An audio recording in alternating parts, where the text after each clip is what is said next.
Think you're a hater. Haters everywhere we go. Haters everywhere we go. Haters everywhere we go. Where we go, haters going down for the count. Looking at the ground. I think you're a hater. I think you're a hater. Haters everywhere we go. Haters everywhere we go. Haters everywhere we go. Haters everywhere we go. Where we go, haters going down for the count. Looking at the ground. I think you're a hater. I think you're a hater. Haters everywhere we go. Haters everywhere we go. Haters everywhere we go. Where we go, haters going down for the count. Looking at the ground. I think you're a hater. I think you're a hater. Haters everywhere we go. Haters everywhere we go. Haters everywhere we go. Where we go. And if you was instead of hating, you'd be ballin' too. I know you seen us fallin' through. All the rich niggas is all my crew. Fuck it, they can't touch us. If stuck up is what you call it. Cool.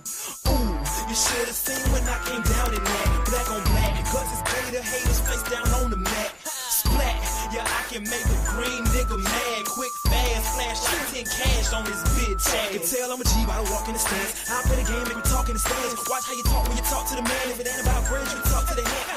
I show you how to get rich. You got a weak arm, I'll show you how to pitch. Made so play, I'll show you by the hit. And tell the police I don't know about shit. Hey, God, I'm fly, something like the air. Ain't that something when it's stunting, man? It's nothing like air. Homie, hold it right there. Homeboy, I'm right there. Haters going down for the count. Looking at the ground. I think you're a hater. I think you're a hater. Haters everywhere we go. Haters everywhere we go. Haters everywhere we go. Where we go, haters going down for the count. Looking at the ground. I think you're a hater. I think you're a hater. Haters everywhere we go. Haters everywhere we go. Haters everywhere we go. Where we go. I got one in the back, I got one in the front. I make them do what I say. They tell me say what I want, I tell them get your money, girl, and just stop breathing. Cause if it ain't about that dough, it ain't about me neither. See a gangster like myself, I get that paper and women. Man, your woman probably out there with some paper to give me. Listen, you're looking at a real pimp, ask my old women. And they'll tell you no remote, I control women. I'm a whole load, put me in the game, woman. If he ain't paying, then he shouldn't be playing. I'm saying, broke dudes only make jokes funny. I make more than I can fit in this quote, honey. Unquote, come sun soak with me, ma. Fly you down here and lay you up in my beach house. Haters going down for They want that smoke, bitch, I got it for 'em. They want that smoke, bitch, I got it for 'em. They want that smoke, you know I blow it. They call me Sunny Monster for a reason. I'm really dripping, leave a nigga bleeding. I get to squeeze and leave a nigga. They want that smoke, bitch, I got it for 'em. They want that smoke, bitch, I got it for 'em. They want that smoke, you know I blow it. They call me Sunny Monster for a reason. I'm really dripping, leave a nigga bleeding. I get to squeeze and leave a nigga bleeding. Raw Molly got me all up in demon mode. Mouth moving like I done put clean in my nose. Tryna catch me a op, I can leave with some hoes. He standing straight up, watch I make him lean with this pole. Would've thought he was closed, how that heat made him fold. Thought it was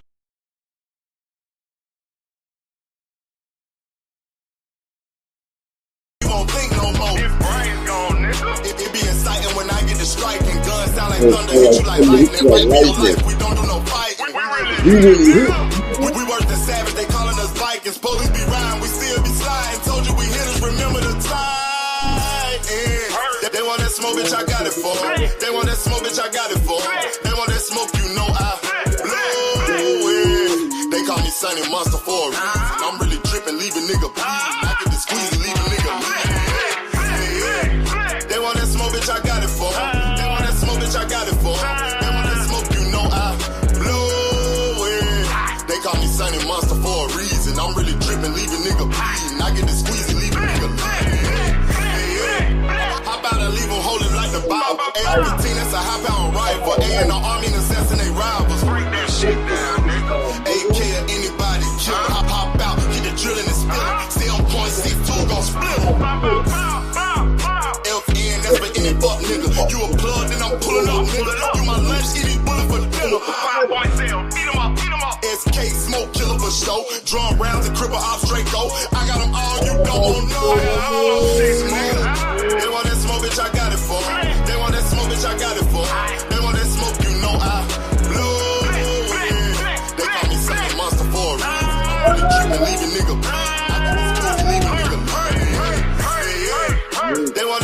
bitch, I got it for 'em. They want that smoke, bitch, I got it for 'em. They want that smoke, you know I blow it. They call me Sonny Monster 4. I'm really trippin', leave a nigga bleed. I get the squeeze and leave a nigga bleed. Man, what up, what up, what up? Peace and blessings to the family. Big AMC FSG in the motherfucking building. Shout out to my brother Terrell Davis coming through. Big all things, big AMC FSG in the building. Bruh, 6500 done in the building, man. What it do, what it do, what it do. My nigga GT Parker, Shalom King, peace and blessings to you, bro. All praise to the Most High. To my brother GT Parker in the building. Lee Jackson, what it do? Oakland LDTV, what's popping out, King? My nigga Undercard Boxing, nigga know about every boxing match that's coming on, even before God does it. He usually get the news first. My nigga Rod Walker, Shalom King, peace and blessings to you, my brother.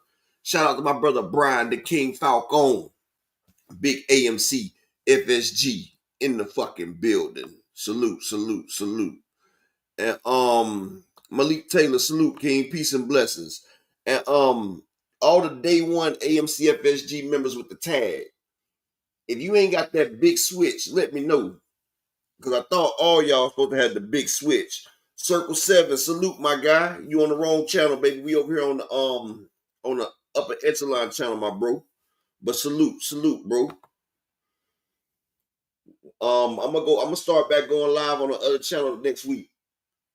I'm gonna start back popping out. I'm gonna start popping off. Dr. Mark with the flawless mentality in the building. Salute, King. Peace and blessings, my brother. I hope everything's well with you. First off, I want to say this.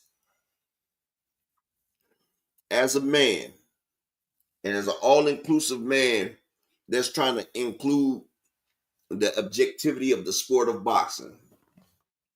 And all men, we want our women to enjoy the sport of boxing so we have something that we can talk to them with, share with. I don't respect no grown-ass man that gets online and disrespects the females. What grown man disrespects a female? You feel me? Especially a female that doesn't bother nobody. And I'm just going to throw that out there. I don't care if you're blood black, blue, orange, or whatever it is. Women should not be disrespected by men. Just like men should never engage in an argument between two females. Me as a man, if I see two females arguing, that's not my business. I might sit back and watch. If they throw the blows, I'm going to watch. See if a titty or ass cheek pop out. You feel me? I'm a man. But men don't get involved in female situations, and men don't disrespect females. It's no choice. I don't argue with my wife. I let her talk. You feel me? I tune her out.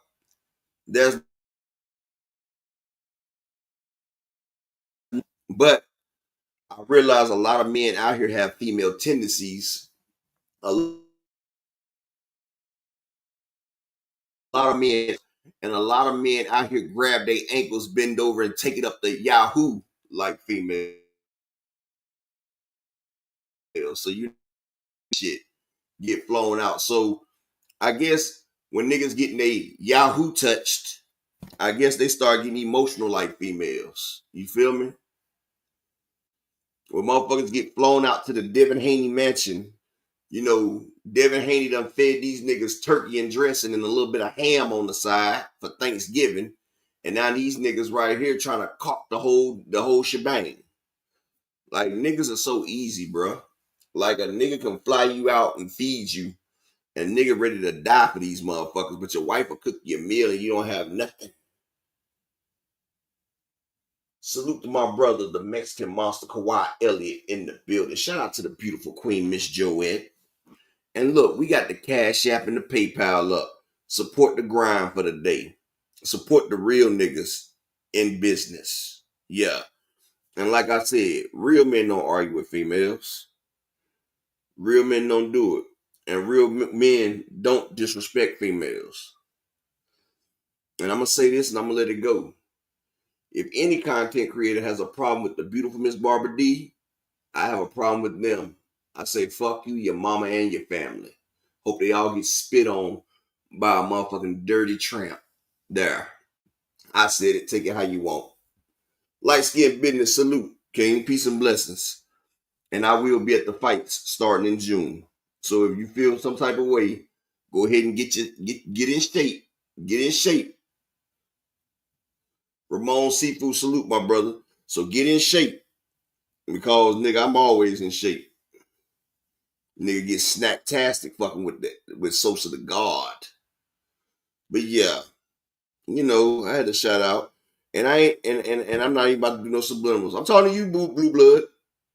I'm talking to you and your crew that you got going around with y'all that's running around here sucking on wood and disrespecting females. Yeah. Y'all motherfuckers, the other alphabet crew. Not all y'all, but most of y'all. Motherfuckers ain't nothing but a bunch of daggone paperwork people. And y'all, effeminate, yeah, exactly, G.T. Parker, some feminine ass niggas that have to register everywhere they go. And I'm just gonna say it like that. And you motherfuckers can't run down on nobody or motherfucking damn sneak up on nobody because guess what? Y'all are monitored and we know where y'all at all times. Because y'all are hazard to the playgrounds. Yeah. So let's go ahead and get to the boxing talk. Smash that like button if y'all in here. Hit the Cash App, hit the PayPal, support the grind. I just had to get that shit out before my co-host get in here because y'all know how she do. She be on that non-violent. Don't nobody do nothing. But I'm with the smoke. So you know. Exactly, Oakland. I wouldn't let these niggas walk my pit bull with a muzzle on. You feel me? With a motherfucking muzzle on. These motherfuckers right here, boy. Whew. Motherfuckers like the DC boys in the federal penitentiary. Ain't no joy but a big butt boy. Yeah. And shout out to Charles Edward Cheese for flying these niggas out and turning them into the dark side. But let's go. Please, one time Thurman is back in the motherfucking building. Salute to that man. One time Fresh Bacon with the motherfucking pies. What it do, homie? Keep one time Thurman came back. He had a little scare, but he did his Thug Thistle. Now me, I thought Thurman was a little heavy and looked a little slow, but he got the motherfucking job done. So shout out to that king. But let's check out the third round of one time Thurman. American. Well, as you take us through what you're seeing here, 1,130. We're going to see big moments in round number one, but Thurman comes towards him there. The heads just missed each other as they threw shots. It looks to me like Keith has got it figured out. He's trying to get low underneath Brock's punches. He's going to be offensively aggressive, but then stay low at bay. It'll stabilize the kid. Big shot from Jarvis. Turns that left hand. Now see, Jarvis caught Thurman with that shot right there. So that showed me that Thurman has ring rust. If he was against a sharper opponent with a harder hit, AJ 64 salute, King. Shout out to the beautiful queen, Miss Ty, in the building. If Thurman was in there with a sharper opponent or a harder hitter, he'd have been in trouble. But this is a comeback after 3 years fights just about. So, you know, he looked pretty good. Brock Jarvis, you know, he was 20-1 with 21-1 with 20 knockouts. He got a little bit of power, but he's coming up in weight. Thurman is much bigger. Thurman looks like he's about 160, 165. And Thurman, he looks a lot slower. And that's one thing Thurman can't be. Because Thurman was always a nimble, swift fighter who lived off his speed. But, you know, let's watch this. And around. Body shot's a beautiful punch from Thurman. I want y'all to see that shot. Stay low. Watch Clark catch him. It'll stabilize the kid. Big shot from Jarvis. Turns that left hand around. He caught Thurman dipping. Now, if Thurman was against a more seasoned fighter, shout out to the beautiful queen, 2 Cent. Now, if he was in there with a Charlo, that's what Charlo finished Lubin off with. But Thurman's in there with a dude that's not that good, so he got away with it. But against Charlo or Beckham, anybody that can hit, Thurman goes down. And you know this is Thurman's first fight at 154. He's supposed to be fighting Tim Tszyu next. You don't want Tim Tszyu to catch you with that shot either. But like I said, this is a ring rust, get rid of fight. Thurman, I just think he needs to get more in shape. He's in shape, but he's not in shape. And he's a lot slower. This ain't one time we used to. This is like Erislandy Laura moving up and sitting down on his shots.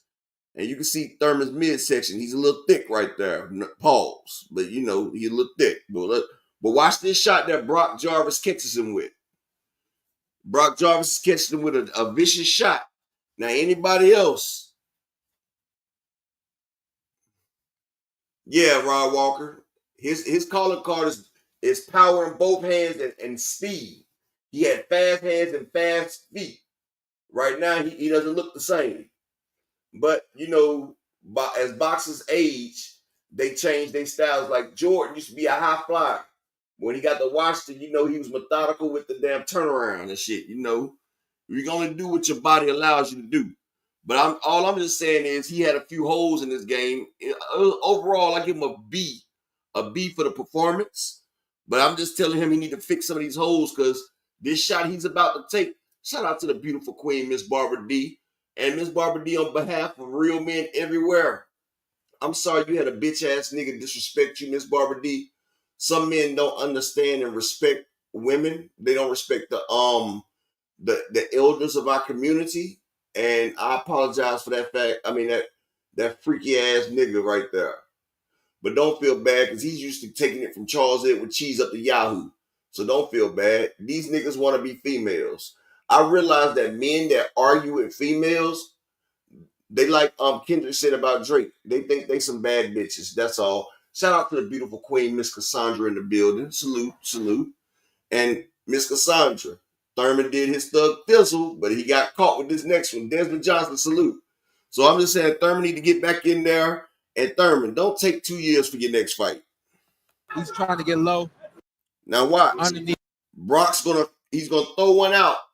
And then he's gonna disguise it, and he's gonna catch this man. Watch him catch Thurman. Brock's punches.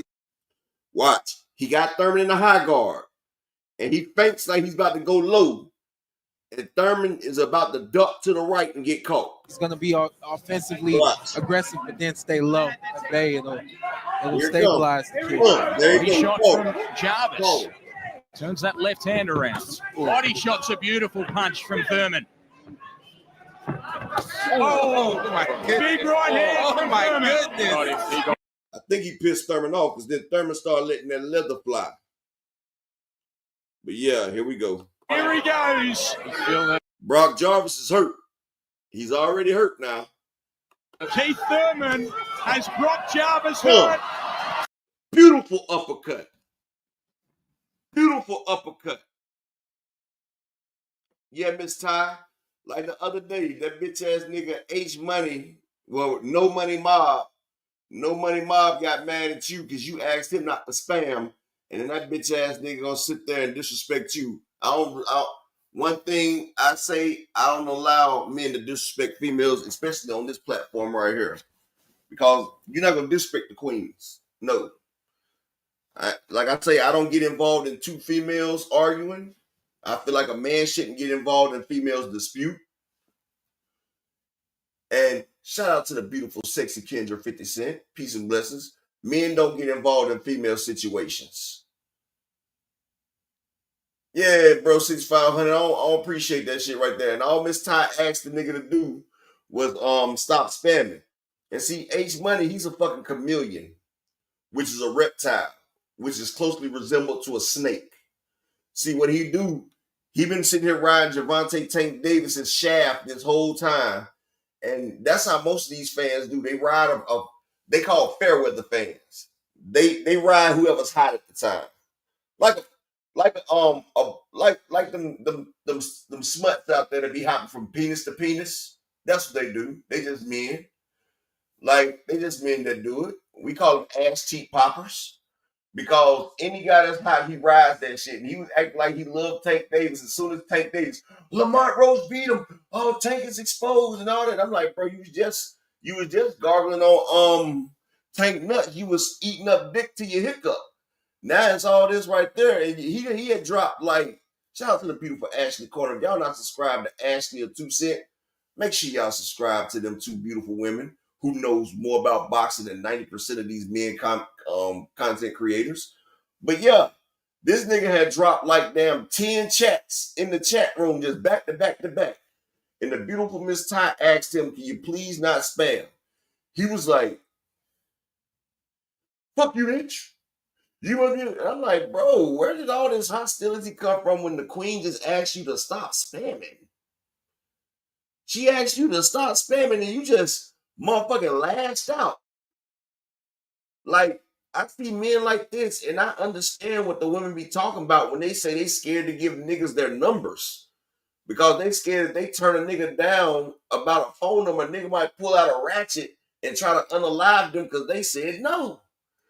This girl just asked you to stop spamming and you went asshole crazy. Like, damn.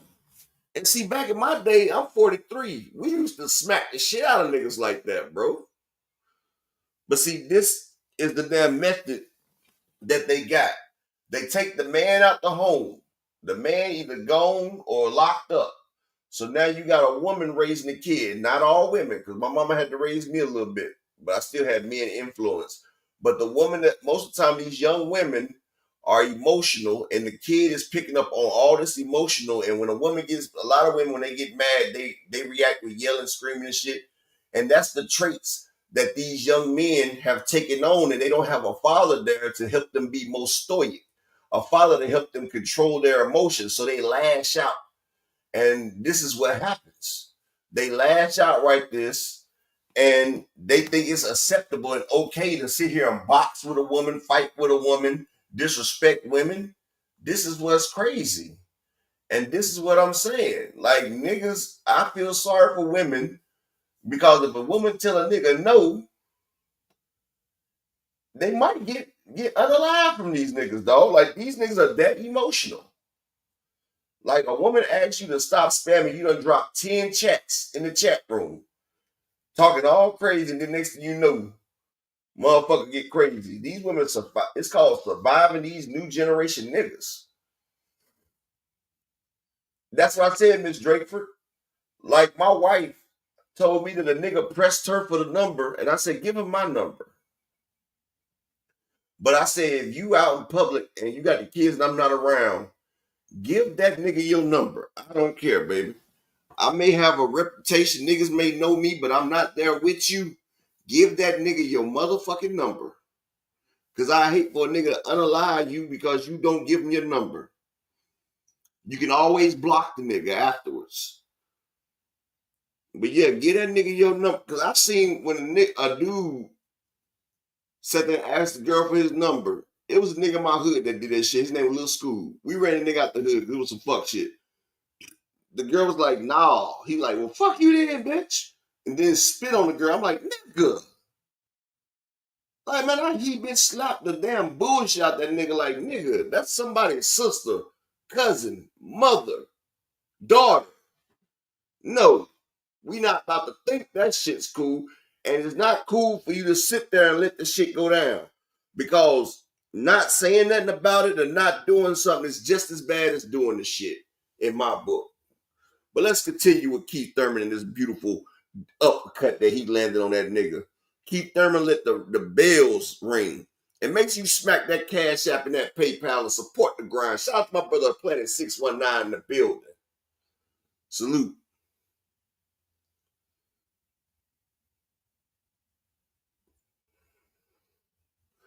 I did do something, Ashley. I smacked the shit out the nigga. What you mean? And niggas was like, damn, Upper, you capping for these women? I said, no, I'm not capping for these women. I'm capping for what's right. We all have the option to decide whether we want or not. If a woman doesn't want to talk to you, that's her right. Motherfuckers is too entitled in this world. But yeah, that was a beautiful uppercut by Keith Thurman. Down. Oh, my big right hand. Oh my goodness. Here he goes. Watch how Thurman shoots it straight through the guard. Feel that. Keith Thurman. See, Thurman watched him right there. And you see he got that opening. And this nigga about to shoot that shit through. He caught him with the left hook. Jarvis is stunned. He caught him with the right hook. Now Jarvis is trying to guard the sides of his face. And Thurman shot that bitch up in that damn hole. He shot that shit right up in there. Woo!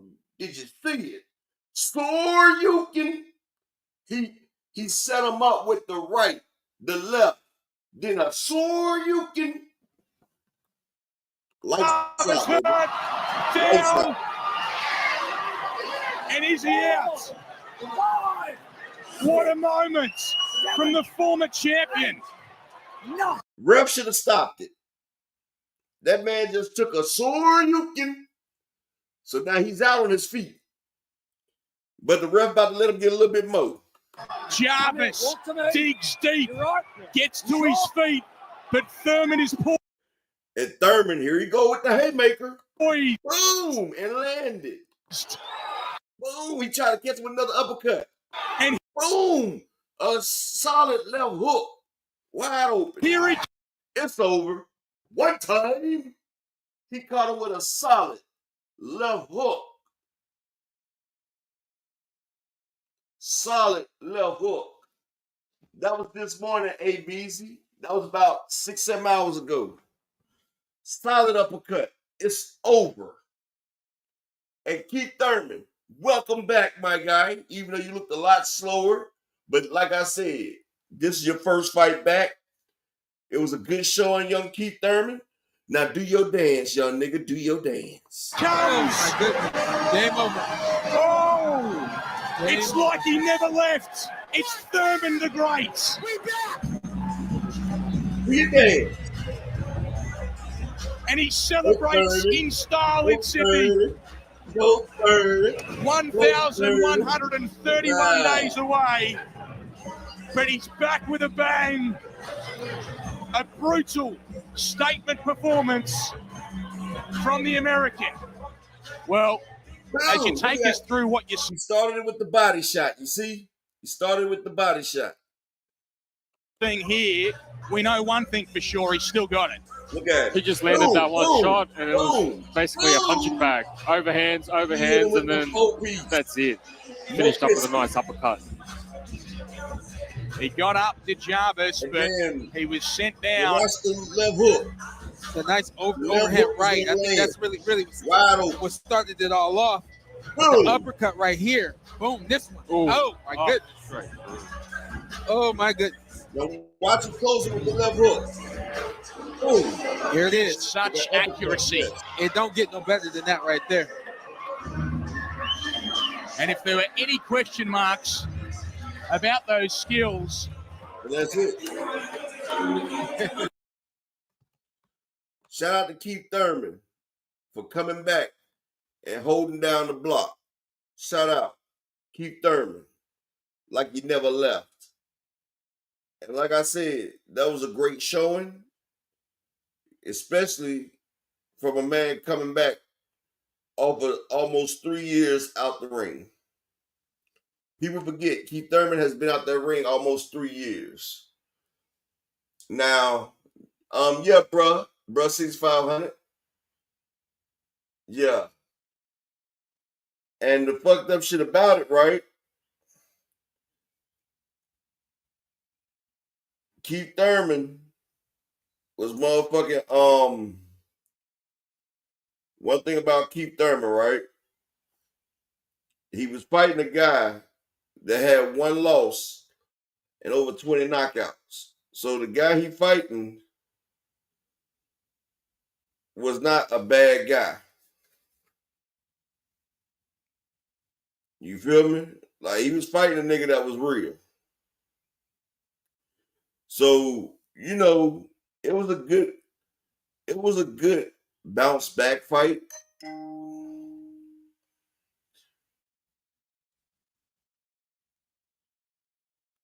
it was a good bounce back fight, and I enjoyed it. I say, yeah, good fight, Keith. Good fight, Keith.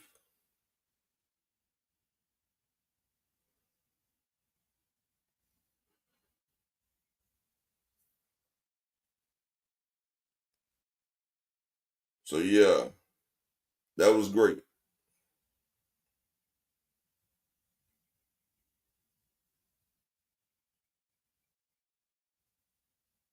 Yeah, hold on 1 second, y'all. Give me 1 second.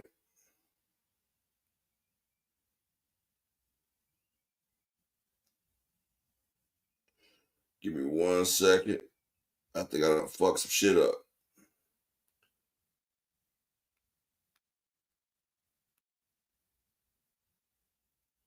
All right, I'm back.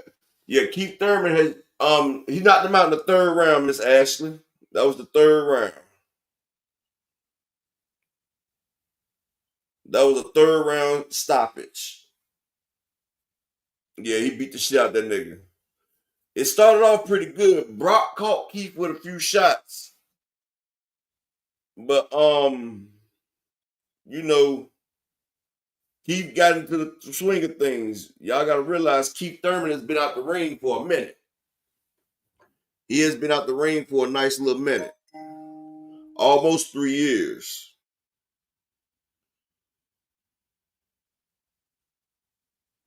So yeah, that shit right there.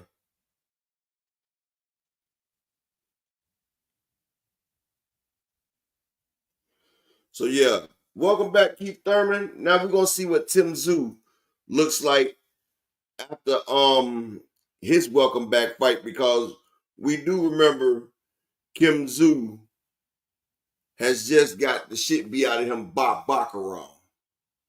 Shout out to the beautiful queen, Miss Ty, in the Cash App with the $5 holler. Appreciate you, queen. Thank you for supporting the grind.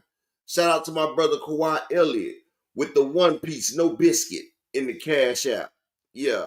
And shout out to KO with the One Piece No Biscuit, because you know that's his shit, the One Piece No Biscuit. But you know, appreciate everybody. Thank you. And make sure y'all do support the grind. We got the Cash App and we got the PayPal. I resubmitted my monetization in there. But we will see what happens. Fareed, no, I don't. I think Joey Spencer is about to get the shenanigans beat out of him. Joey Smith, me and Key was talking about this earlier, right? I'm glad you said something. Man, y'all smack the like button and hit the PayPal or the Cash App. It's 70 people in here. I got 28 likes. Now, I know a lot of people don't like a real nigga. It's all good. I know y'all like the Ninja Watch. But damn, can a nigga get a like smack? If you can't support the grind, if you can't support the Cash App or PayPal, the like button is free. But a lot of people don't want to hit the likes, because if you hit the like button, then this pushes it out to more people so more people can see the truth. So a lot of people don't want to see the truth. Hey, Planet 619, bro, I'm hoping too, my brother. I'm hoping too. Like, I might have put a slow down on it because I didn't know that the zone was gonna do like they did. I didn't know the zone was gonna give me a strike the other day for showing they bitch ass shit. Cause I'm like, damn. But so I had to reapply. But I didn't know the zone, like we trying to help the zone out, right? And these motherfuckers is getting mad because we're showing their stream. But nigga, when nobody watching y'all shit. Like, we trying to help y'all shit. You feel what I'm saying? So I'm like, that's crazy. But I'm glad with this Ryan and shit that this shit's on Top Rank as well. So I can show it on Top Rank. Shout out to my brother Joseph Bermia. Yeah, Jesus Ramos is the one that destroyed Joey Spencer. And what's crazy is because Joey Spencer is decent, but his brother, Mikael Spencer, his little brother is a killer. His little brother is crazy. But yeah, like Joey Spencer brother, that nigga's where it's at. I fucks with his brother. But yeah, that's why I say Joey Spencer is like he reminds you of like a Terrell Gashea. Like he's not that dangerous, but he's a decent fighter. And y'all see, there go my application is under review again. So hopefully, oh, yes, Miss Ashley. I guess the zone has something against me because the other day when we was watching the press conference, it stopped on my stream. When I was streaming it, I was streaming the press conference. So it stopped on my stream. I got kicked out. So I came back and later on that night, I was hit with a copyright strike from the zone. And they could have just, instead of copyright striking me, they could have just took the proceeds. Like you and Ashley, you make content, so you know on sometimes when you put something in, the owner of the shit will get the proceeds and you won't get paid. And I don't mind because I could do it, and as long as y'all get to see it, I'm cool because I don't get paid anyway because I'm on demonetization. But instead of the zone just doing that, where they get the proceeds like most people do when you show their content, these motherfuckers put me in and got me copyright stroke and said I didn't have permission to use their shit and I used it in the wrong way and gave me a strike. And you know, you get 3 strikes, you lose your monetization for 3 strikes. Like when you get 1 strike, it takes you off for a certain amount of time. Then you get 2 strikes. It's like they put you in some type of like a jail or something. Like you can't get 3 copyright strikes within, I think it's 90 days. Like I think if you get like 3 copyright strikes in 90 days, you lose your monetization. Like the first strike, you like, okay. But then that second one, that's when people start getting on the good foot and you like, damn, I got 2 strikes already. You feel what I'm saying? So motherfuckers be like, shit, I can't get another one. But it messed my shit up now because I'm already demonetized for a strike that I got for the comment. So you know, and shout out to the beautiful Miss Barbara D with the $5 personal note that says for the grind. I appreciate you, Queen. Thank you for supporting the grind, Miss Barbara D. So you know, not only did the zone deal with it, it's like they fucking with my livelihood because they did that shit on purpose. Like you didn't have to do that. But that shit was vengeful and spiteful. And it's cool. Cause I see Showbiz the adult be showing they shit all the time. So from now on, I'm gonna put my foot on the zone neck and I'm gonna keep it real. That's why they asses falling under. That's why they had $1 billion bailout. That's why people don't watch fucking the zone. That's why Tank and Ryan Garcia did 1.2 to 1.4 million on the PBC and only did 200,000 on the zone. And the zone was offering the pay-per-view for $10 less.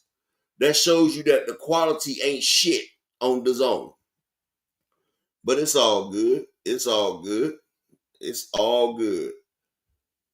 It's just they don't realize, like I say, this year my channel's gonna be back and better than ever. You know, I'm gonna be going back to the fights in June. So so when I start going back, it's gonna be crazy.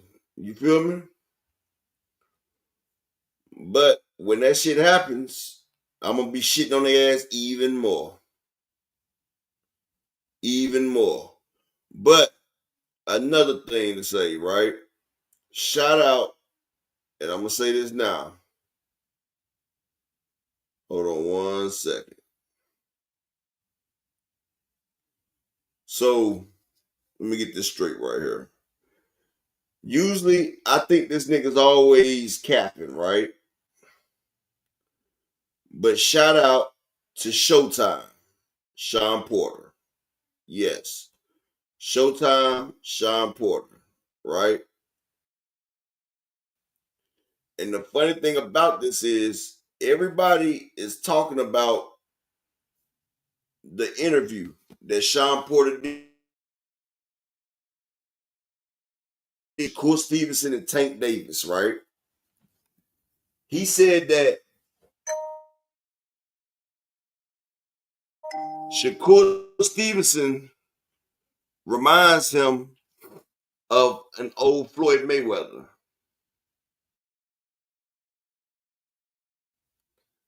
Hell yeah, Thomas, fuck a good foot. But people don't realize that Sean Porter said he didn't start watching other boxers until 2016. So Sean Porter caught the end of Floyd Mayweather, right?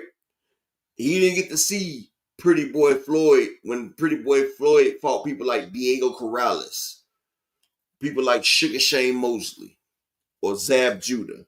Like Shakur Stevenson doesn't have none of these people on his resume. You feel what I'm saying? Shakur Stevenson doesn't have a Sugar Shane Mosley on his resume. Like Sean Porter didn't see Floyd fighting Angel Manfredi. He didn't see Floyd fighting Emmanuel Augustus, Diego Corrales, Jesus Chavez, Castillo. He didn't see the Chop Chop Corley fight. He didn't see the Arturo Gotti, the Shamber Mitchell, the Zab Judah, the Carlos Baldomir, the Oscar De La Hoyas, the Ricky Hattons, the Juan Mel Marquez, the Sugar Shane Mosley fights. He didn't see Victor Ortiz or the Miguel Cotto or Robert the Ghost Guerrero. He didn't see Floyd versus Canelo Alvarez or the Marcus Maidana fights. No. He didn't see Floyd into the Andre Berto fight, the Conor McGregor fight, the motherfucking Jake Paul's brother, whatever his name is, whatever that Paul boy name is. It's not Jake Paul, but the other Paul, the older brother. He didn't see that fight. I mean, that's the fight Sean Porter seen. He didn't see Floyd Mayweather put on a masterclass versus Manny Pacquiao. He didn't see none of that. Tay D, salute my brother. He didn't see that Floyd.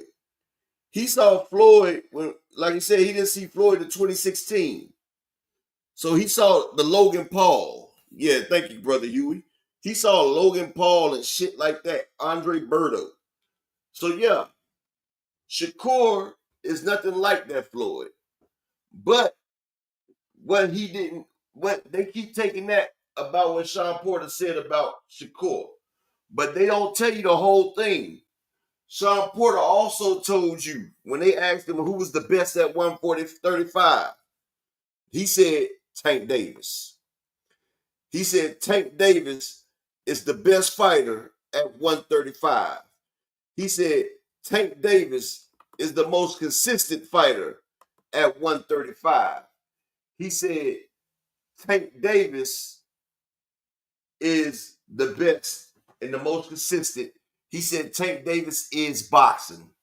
Sean Porter was in the ring with both of them. Shout out to my brother, Mr. Altruistic. All praise to the Most High, brother. Hope everything is well with you, my brother. So Sean Porter was in the ring with both of them.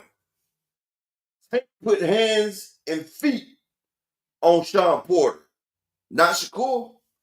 And Sean Porter said that Shakur would not fight well against Tank. But they don't give us that tape. They don't tell you that part. They just cut off a little snippet and say, oh, Sean Porter said that Shakur is such and such. Yeah. Well, I'm giving you the whole tape. He said Tank is boxing. Tank is the best at 135 and the most consistent. You don't know what type of Shakur Stevenson you're going to get. When you see Shakur Stevenson against people like Padley or Yoshino, yeah, Shakur look like a bully in that ring. He's walking them down. He's grilling them like Jamel Herring. He's doing that. But when he's in the ring with an Edwin De Los Santos, a Nakathila, somebody that can pop, you got Shakur turning his back and running across the fucking screen. Hardcore casual, salute, King. You got Shakur trying to get the fuck out of Dodge. So that's why I say Shakur is not consistent. You don't know which Shakur you're gonna get in that motherfucking ring, dog. And I'm just being honest. Exactly, Ty. It's like everybody's a gangster when they're not fighting a gangster. Hey, Thomas, appreciate you, bro. I think you behind a little bit, Thomas. Check your time, bro. I think you might be behind. And shout out to everybody in there. Smash the like button. The like is free. Like, the like is free.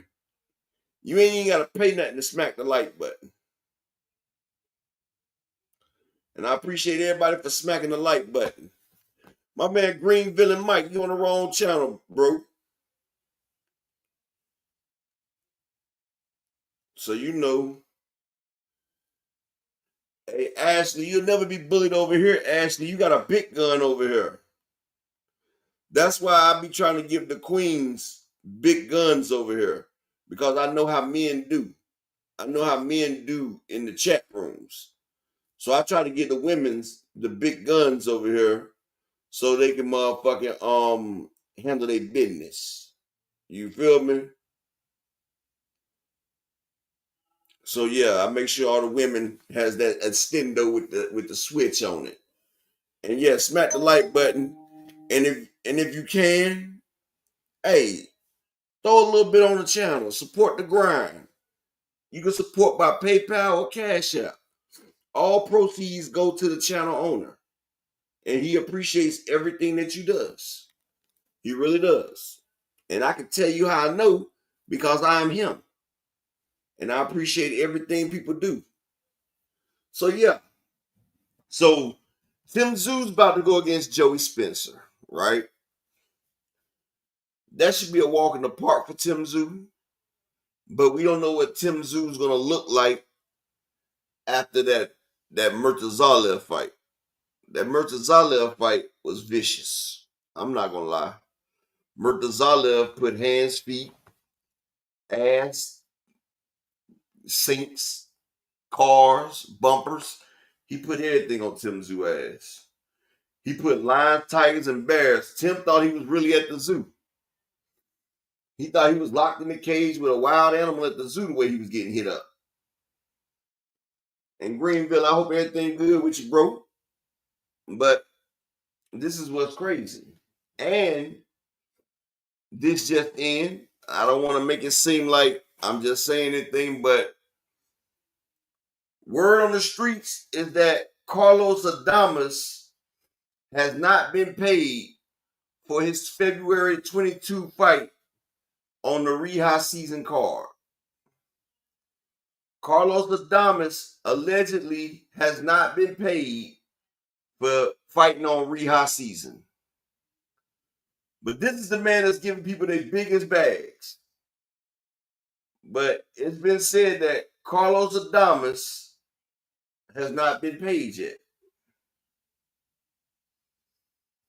So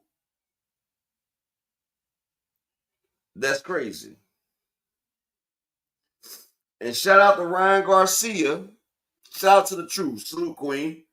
Shout out to Ryan Garcia for pushing everything that I said about how was it weeks before it ever came out that Devin Haney, little brother, knew about the positive test.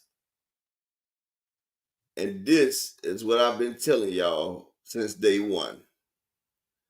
They set that man up. I've been trying to tell y'all that. They set that man up. I've been telling y'all, motherfuckers be thinking I just be talking, bro. Like, I know it be sounding like what I say be funny, but I be dead ass. You feel me? I be dead fucking serious when I be saying shit. It's just my delivery makes people think I'm not serious when I say shit. But I be dead ass serious when I be saying certain shit. And a lot of people don't take me serious, but then after I say it, it comes out. And then people be like, whoa. And I be like, bro, I've been said that. Like, where the fuck have y'all been? Have you not been paying attention to what I've been saying? But You know how that be. So you know, a lot of times y'all hear the truth first. 90% of boxing that y'all hear, y'all have already heard it from me. If y'all really sit back and think about the shit that y'all be hearing, y'all have already heard it from me weeks and months prior. But it just be coming to y'all from different people with a bigger platform than me. You feel me? Like, I don't have the biggest platform. So, you know, my shit may be coming off, you know, it don't be coming off as big as everybody else. So, you know, when I say something, it might not have the same, you know, the same value as when other people say it.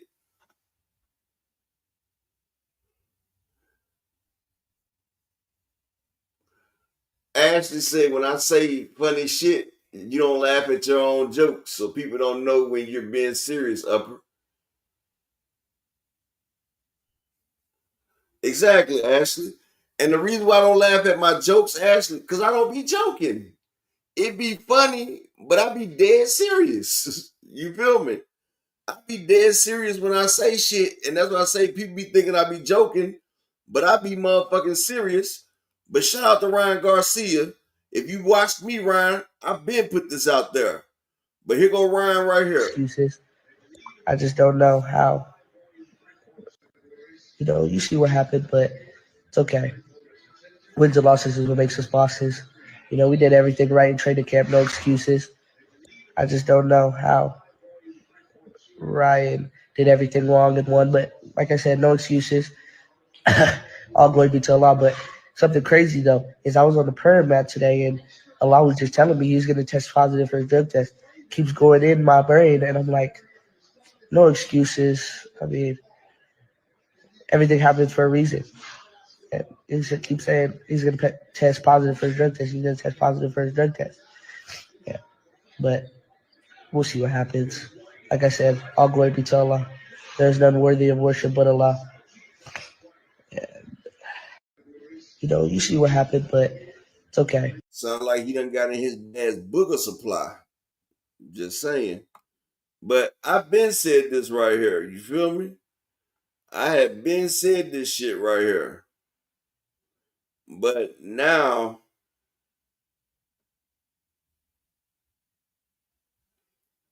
you feel me? Getting trained. But he said that right there. I've been brought that to the shout out to my nigga, that dude named Jay. But you must know that Devin and Ryan had to be serious as hell for Allah to come and put his blessings on Devin and his family. Exactly, Ashley. But I've been saying this shit. Y'all know I've been saying this shit for months. I said that it was a whole setup. Scooter works for them boys.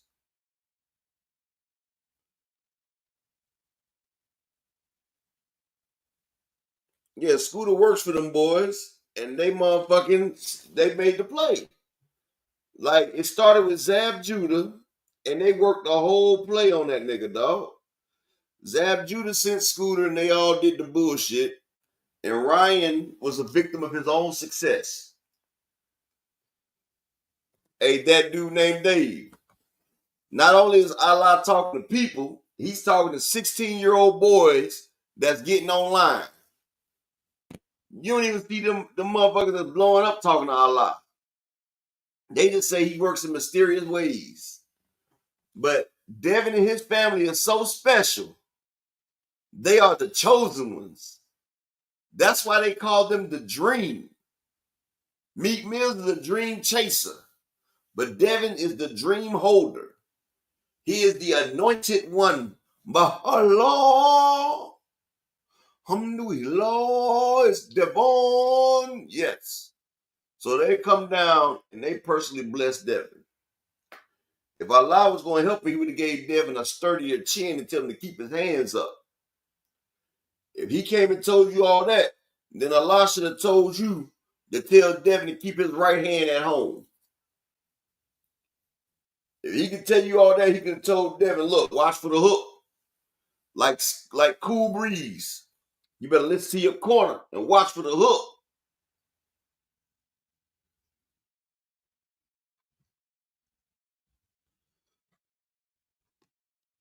Hey, phenomenal. And that shit pissed me off, though. Phenomenal. When he said that shit, I was like, no, nigga. You and people don't understand. If a motherfucker is on PEDs, right? If a motherfucker's on PEDs, listen. Ryan Garcia only fought for 6 minutes and 14 seconds of a 36-minute fight. He averaged 33 seconds per round of fighting. Right? So if he was on PEDs, he damn sure wouldn't have got tired. We see what fighters on PEDs look like. PEDs would have had that nigga not tired. That nigga was taking a break in each motherfucking round. The only PEDs that Ryan hit your ass with was called LEFT-HOOK. Exactly, Ashley. Ramirez is going to come in hooking that nigga. And Ryan Garcia hooked the shit out of Devin. That PED called LEFT-HOOK, that's a motherfucker right there, bro. That shit, it ruined the dream. It ruined the dream. And if Ryan Garcia was a C-level fighter, in which they said, right? And Devin being the face of boxing and the bee's knees of boxing, just as Ryan took a little supplement,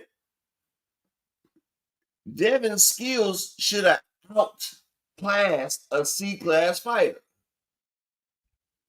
Do you think if Roy Jones in his prime was fighting, let's say, if Roy Jones was fighting a Terrell Gashea, and Terrell Gashea is not even C-level, and Terrell Gashea could be on an animalistic steroid. I'm talking about the one that gives you strength, stamina, vitality. Do you think that he still stands a chance against Roy Jones? Fuck no. The skill differential will be too great. Devin sat there and even admitted, I've never been overwhelmed like that in a fight before. Devin was in that ring and he was getting overwhelmed. You feel me? Like a motherfucker was beating the shit out of Devin fucking Haney. He was overwhelmed. You feel me? And shout out to my brother, The Phenomenal Show, for supporting the grind with the $5 holler. I appreciate you, King. And if I can just get 3 more people to support the grind for the day, I would be happy. It would be so great. And I would appreciate each and every one of y'all. Well, I appreciate each and every one of y'all anyway. But if I can get 3 more people to support the grind, it'll be a blessed day right there. But like I said, right? Devin admitted that he was completely overwhelmed. Whatchamacallit, salute. Whatchamacallit, what you talking about? You said no. Hell fucking no. And the fact that, exactly, phenomenal, Bill didn't want to be wrong, so he was going to let his son die on the sword, bro. He told Harvey Doc, you better not stop that shit.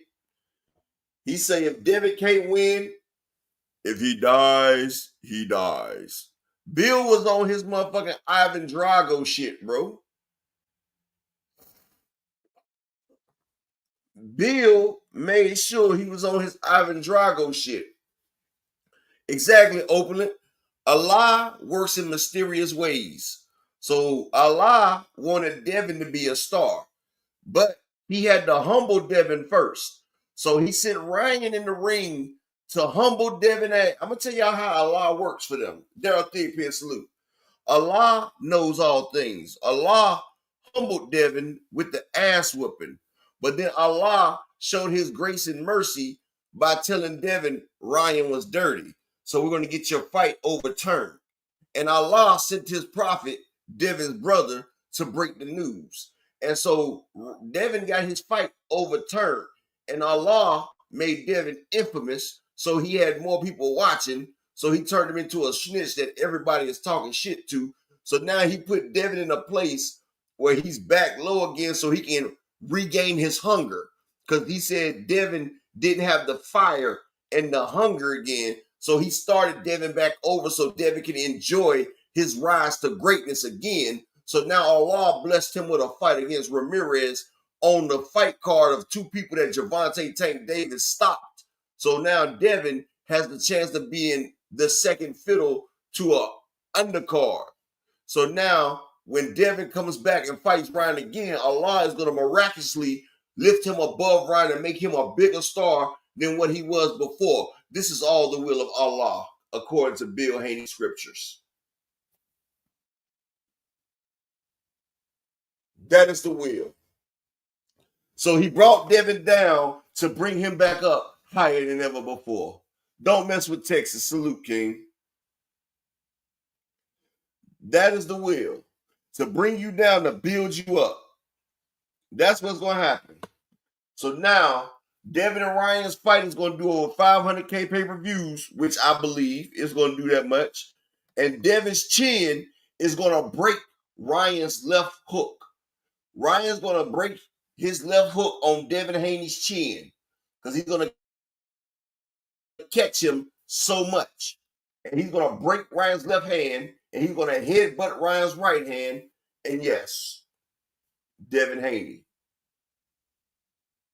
will have his hand raised at the end of another fight after that fight right there, because he's going back to sleep. This time he's going to sleep. And I'm just telling you the truth, man. Yes, Todd Draper, that was the Bible of Bill Haney scriptures. Brother Rod Walker, if he's in the building, he can give you the Revelations quote from the Bible of Bill Haney. He is Pastor Rod Walker. Yep. The Bible of Bill, I'm telling you, don't get no greater. Bill say, see you later. That's that Bill shit, y'all. But you know, it is what it is. And I was able to talk my shit because y'all know who is about to pull up. So I had to get that off before she got here. But yeah, it's just crazy. But that whole spiel I just did, his teammates and his fans will sit there and eat that shit up. Mr. Empire, salute. Like, now that whole theory I just did, I was bullshitting.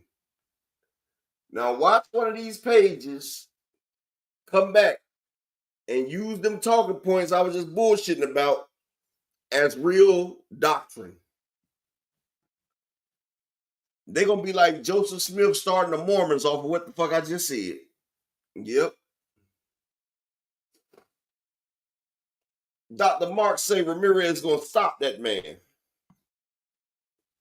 Hey, Dr. Mark got that flawless mentality. So if Dr. Mark said it, hey, it might be true. It might be motherfucking true. But yeah, it's just crazy. It's a shame. But that's what the stake of boxing is. And then if you don't agree with people,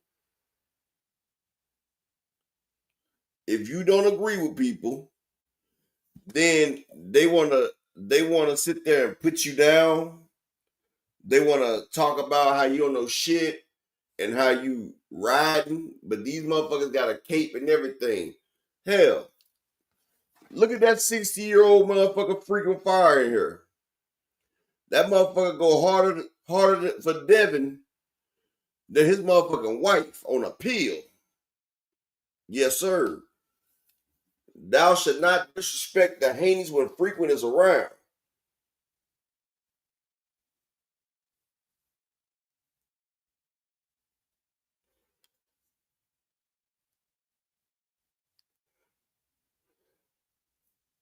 But like I said, the winds of change is here. A lot of people don't know it, but I smell it in the air. Do y'all smell that? That's called pure lust, animal attraction, the aggressiveness, the untamed wow, the pure animal magnetism, ferociousness of a motherfucker you know you want because it's strong shade. Y'all know y'all want this shit. The doctor, saving niggas like the ER. Yes, sir. Bringing these niggas back to life. The Queen Persephone herself of the undead doctor. And she takes that doctor seriously. Clear. Key Alexandria. I need to get you evaluated. I really do. I don't be knowing where you get these intros from, but I'm gonna get you evaluated, best friend. I freestyle him. Salute Richie L in the building. Oh my God. Y'all are crazy. Salute before you get started. Yeah. Frequent, he didn't pop dirty. Y'all set him up, but Dr. Key is Oh my God, here we go. Salute to everybody. Salute to everybody. That's all Ryan needed to do was, oh my God, got a battery in his back. Lord Jesus. Lord, this is not gonna live it down. Salute to Upper, his beautiful wife and family. I told y'all though, Key. I told y'all. Even Ryan seen the hypocrisy. Shout out to Slogan One. But go ahead and get your intro in, best friend. I'm about to stand up and on some business. Go ahead. Okay. Salute to everyone. Thank you guys for joining us on this beautiful Wednesday. Happy hump day, everybody. I hope y'all are having a blessed day. I hope you and your families are blessed. Shout out to our replay gang and shout out to the people that's listening that is working and can't comment. Our people like EB Sweat a Lot, Mr. Altruistic, Mr. Animalistic. Salute to y'all, Jermaine Wood. Miss you guys. I want to say give a proper shout out to Daryl McKinney. I haven't seen you in a while here, King. I hope all is well. But shout out to everyone and Daryl Thingpen. I haven't seen him either. Or my boy Aka Fleck. Daryl Thingpen just spoke like scroll up a little bit. He just spoke as soon as you came in the door. Oh, okay. Okay, shout cool. out to Edward Voltan as well. Another member of the playback game. Yeah, he another member of the playback game. He always be in the comment section. Shout out to Edward Voltan, man. We ain't forget about you pimping. Go ahead. Yeah, salute to you guys. I hope y'all are having a blessed day. Have a good day at work, kings and queens. And shout out to those that take our talking points. Yeah, shout out to y'all. Shout out. The boxer community. Yeah, shout out to y'all. But anyways, let's kick this off. Hey, boxing fanatic. Hey, Frequent. Hey, Marcus, darling. My boy is in the building. Hey, Slogan. The beautiful queen, Miss Cassandra, girl. You seen Keith, girl? Girl, I saw that knockout. I'm like, Cassandra, like. We played it before you came in, best friend. I still got it sitting up there. Key, can I ask you one question before you get into your girl talk? What's up? How is Devin calling himself the villain when he was, I think he meant to say the victim. You know, people call themselves villains when they're victims. Like, oh my God. He was a fucking victim. Like, nigga, you was assaulted and battered in your own words. So how are you a villain? I think he most bad guys I know, most villains I know kick ass. We ain't seen Bane. Bane broke Batman's back. That nigga Bane was whooping ass. Was he a victim, Key? Was the Green Goblin running through here whooping ass? Was he a villain? I mean, was he a victim? Was Thanos whooping on niggas without the Infinity Glove, but with the Infinity Glove? Was he a victim? Oh my goodness. Motherfucker was Galacticos up in Silver Surfer shit. Was he a victim? No true villain is a victim, boy. You are a victim. You are a boy. You are a mother. Nigga, you got hands put on you like a pedophile, brother. And I'm just being honest. Nigga, I felt bad for you. Ryan should have got a damn. Ryan should be damn charged, and they should sit there and put that nigga on the motherfucking website. As much hands and feet as he put on you, boy. Thank you. You got touched. You got touched in a bad way. But go ahead, Key. Thank you, Upper. Oh my God. So salute to Keith Thurman, Cassandra Queen. He did that. Can't even stunt. Third round stoppage with an uppercut. Nasty. Salute Green to Mr. villain. That's a villain right there. Green villain Mike. He's not a victim. Thank you. Salute to Mr. Pride. Hey, ABZ. Hey, Opulent. Dave, the beautiful Queen Ty is in the building. Salute, Queen. Hey, Dr. Mark. Good to see you, King. The good doctor is in the building. Hey, GT. Always good to see you. Hey, Brother Huey. Lord Jesus, Logan. Lord, Logan, don't come up here cutting up today. Y'all be nice. Dave been cutting up enough to the phenomenal. I got you. Don't even trip. I was in conference calls, but I got you. Salute to everybody. If I don't, whatchamacallit? Hey, to the beautiful Queen Ashley's Corner. Make sure I subscribe to my girl's channel, man. Salute. Ryan got touched at Bohemian Grove by his own admission. And Devin got touched in that pool right there, frequent by his own picture. And guess what? You said by Ryan's own volition. So what did Devin say? What did he say right here, frequent? He say, they say you gotta be in capital letters. That's a big IN to make it to Diddy's swimming pool. So what N was Diddy in that ass, nigga? So he got touched too by his own volition. Frequent. Allegedly. Hi, Texas. In my opinion. Oh my God. Hi, Kawhi. Hi, all things my right hand. Okay, I'm not fake, Carrie. I promise you, I got you. You already know. He knew he had his. Okay, thank you. Anyways, I'm dedicating my portion of the show to Deontay Wilder. Y'all know I'm a huge Deontay Wilder supporter, and my boy is coming back up. My boy is being mentioned. Now, we know that Wilder was supposed to have a fight on BOK Prime, but we're not even gonna focus on the name. You feel me? Upper, we're not even gonna focus on the name on BOK Prime. But the deal went through, it fell through. And so Wilder, I'm ready for the smoke. Period. So I'm rooting for Wilder. His arm was broke last year. Okay, Upper in chat. And Wilder said, no. I think you're baiting me, Keith. I am not baiting you. I am very proud of Deontay Wilder. He's coming back for all the smoke. Guess who potentially... Well, tell him to leave his brother's wife alone, and maybe he can have some energy and not get spit around like a motherfucker had him on the dance floor with his hand in the air. He was spinning around. Okay. Like a nigga made that nigga pirouette in the middle of the ring, dog. Go sit your black ass down. You made enough money to take care of your daughter, nigga. It's okay. You have been exposed. You have been exposed like Devin Haney and Diddy in the pool. Okay, thank you. Exposure. Thank you. Wilder is coming for all the smoke, but we gonna get there because obviously y'all are haters, Dave and GT Parker and Upper. Y'all are some haters, okay? Well, that smoke got cancer in it. I'm just letting you know. Whatever. Anyways, let's get to the y'all so deep today. Okay. Wilder, I support you, King. Period. Your arm was broke, like you said. You was on our injured list, and you back. Period. Well, of course you support Wilder. He be tricking on all the women. Oh my God, no, he does not. BMWs and shit. I bet not see you in a Range Rover, Key. Oh my God! I bet not see you in a Range Rover hollering, Deontay. Oh my God! So you are such a hater. First of all, he is a married man. I don't buy his brother I like his story. He fought for his daughter. Look at what Wilder has done for boxing in the heavyweight division. Come on, Fury would be nowhere. Look what he has done for his family.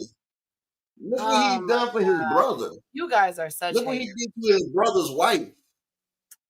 Like allegedly, we don't know that to be true. We don't know that to be true. Man, we had the video to take. Do I have to bring the video back?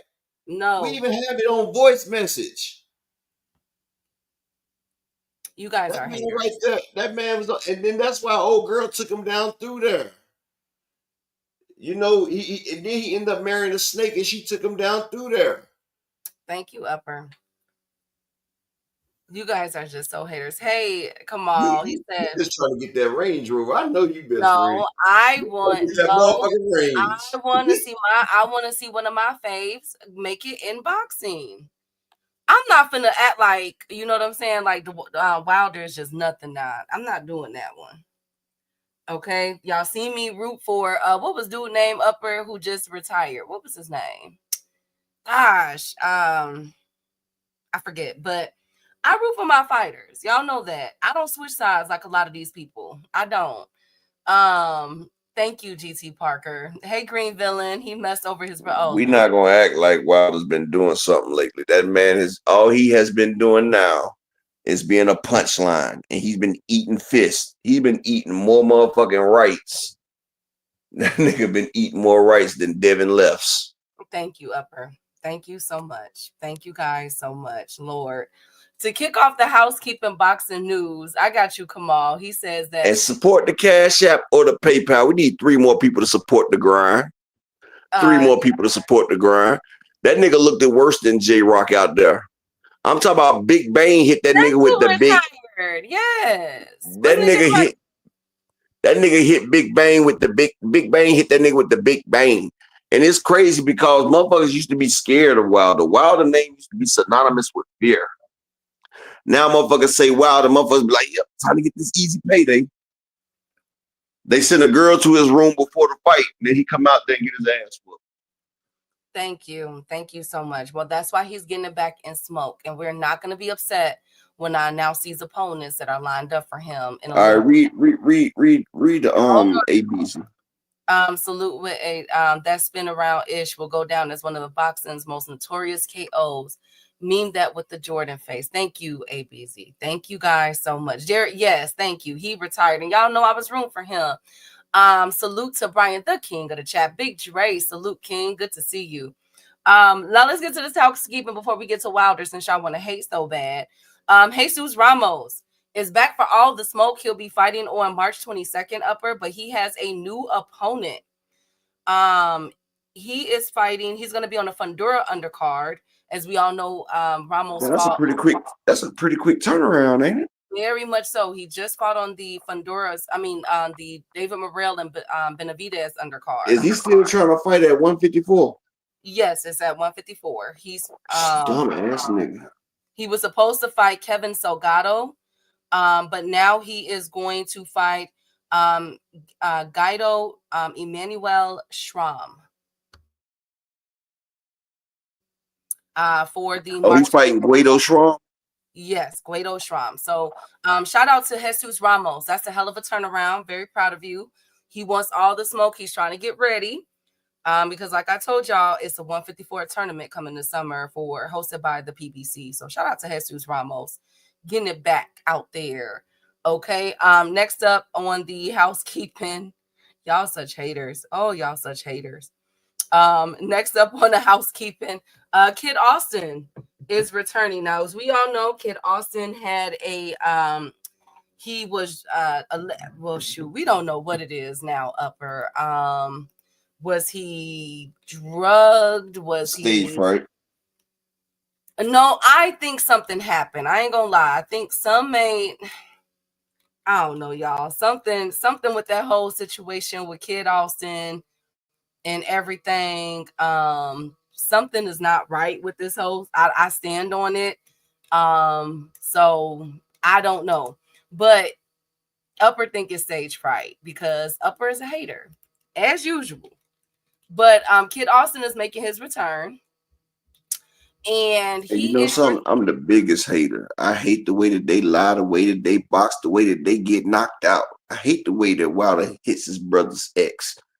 You know we got some shit to this dress. But go ahead. Thank you. I got you, Kamal. We finna read that. Don't even trip because that's a part of the housekeeping.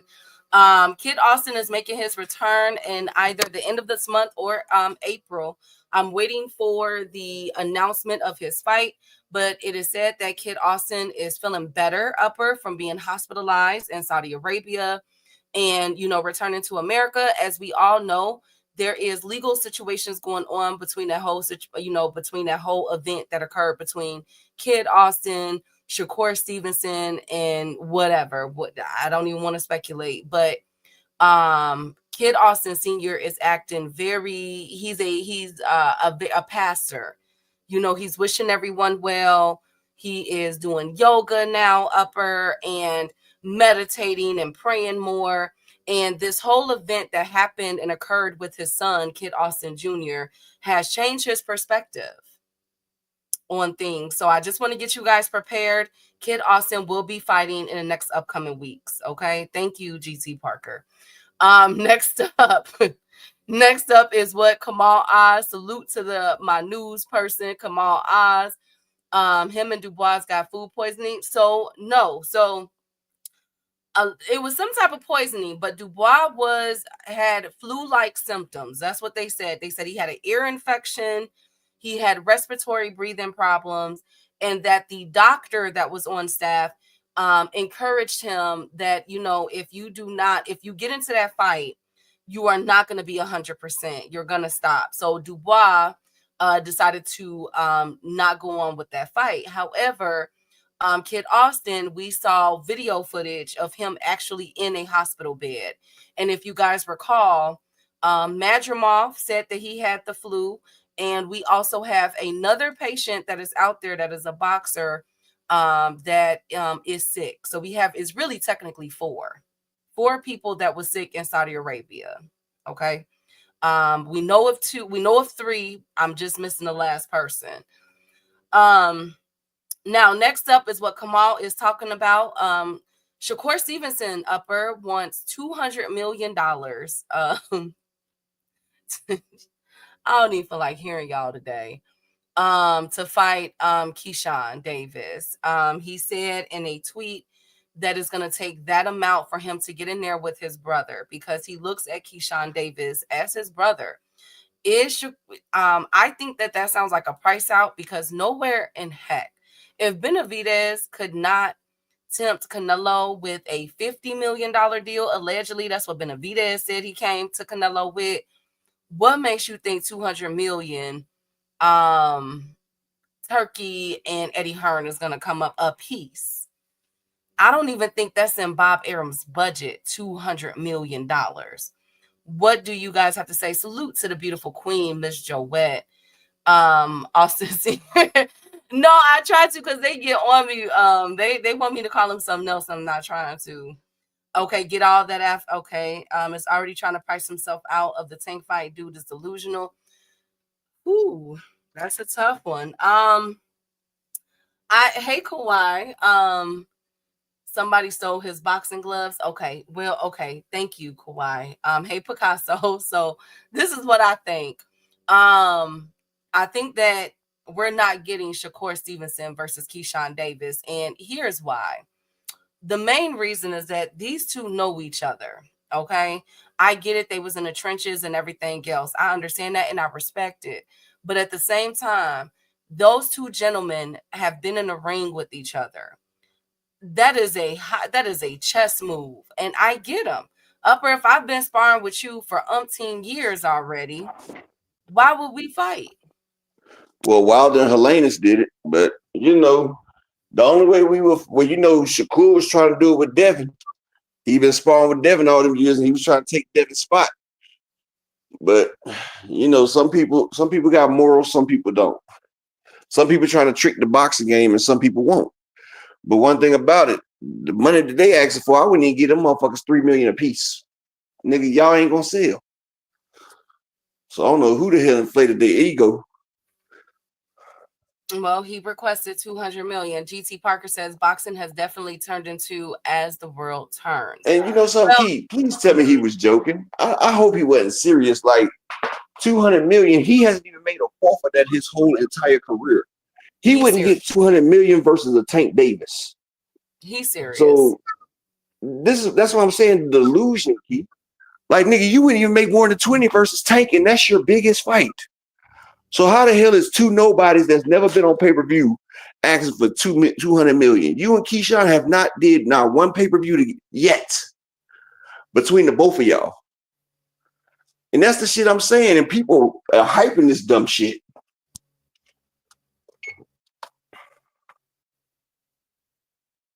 Yeah, well, so you think you more than Earl and Bud put together, nigga? Because they didn't even get that. Canelo didn't get that when he fought Floyd, you dumbass.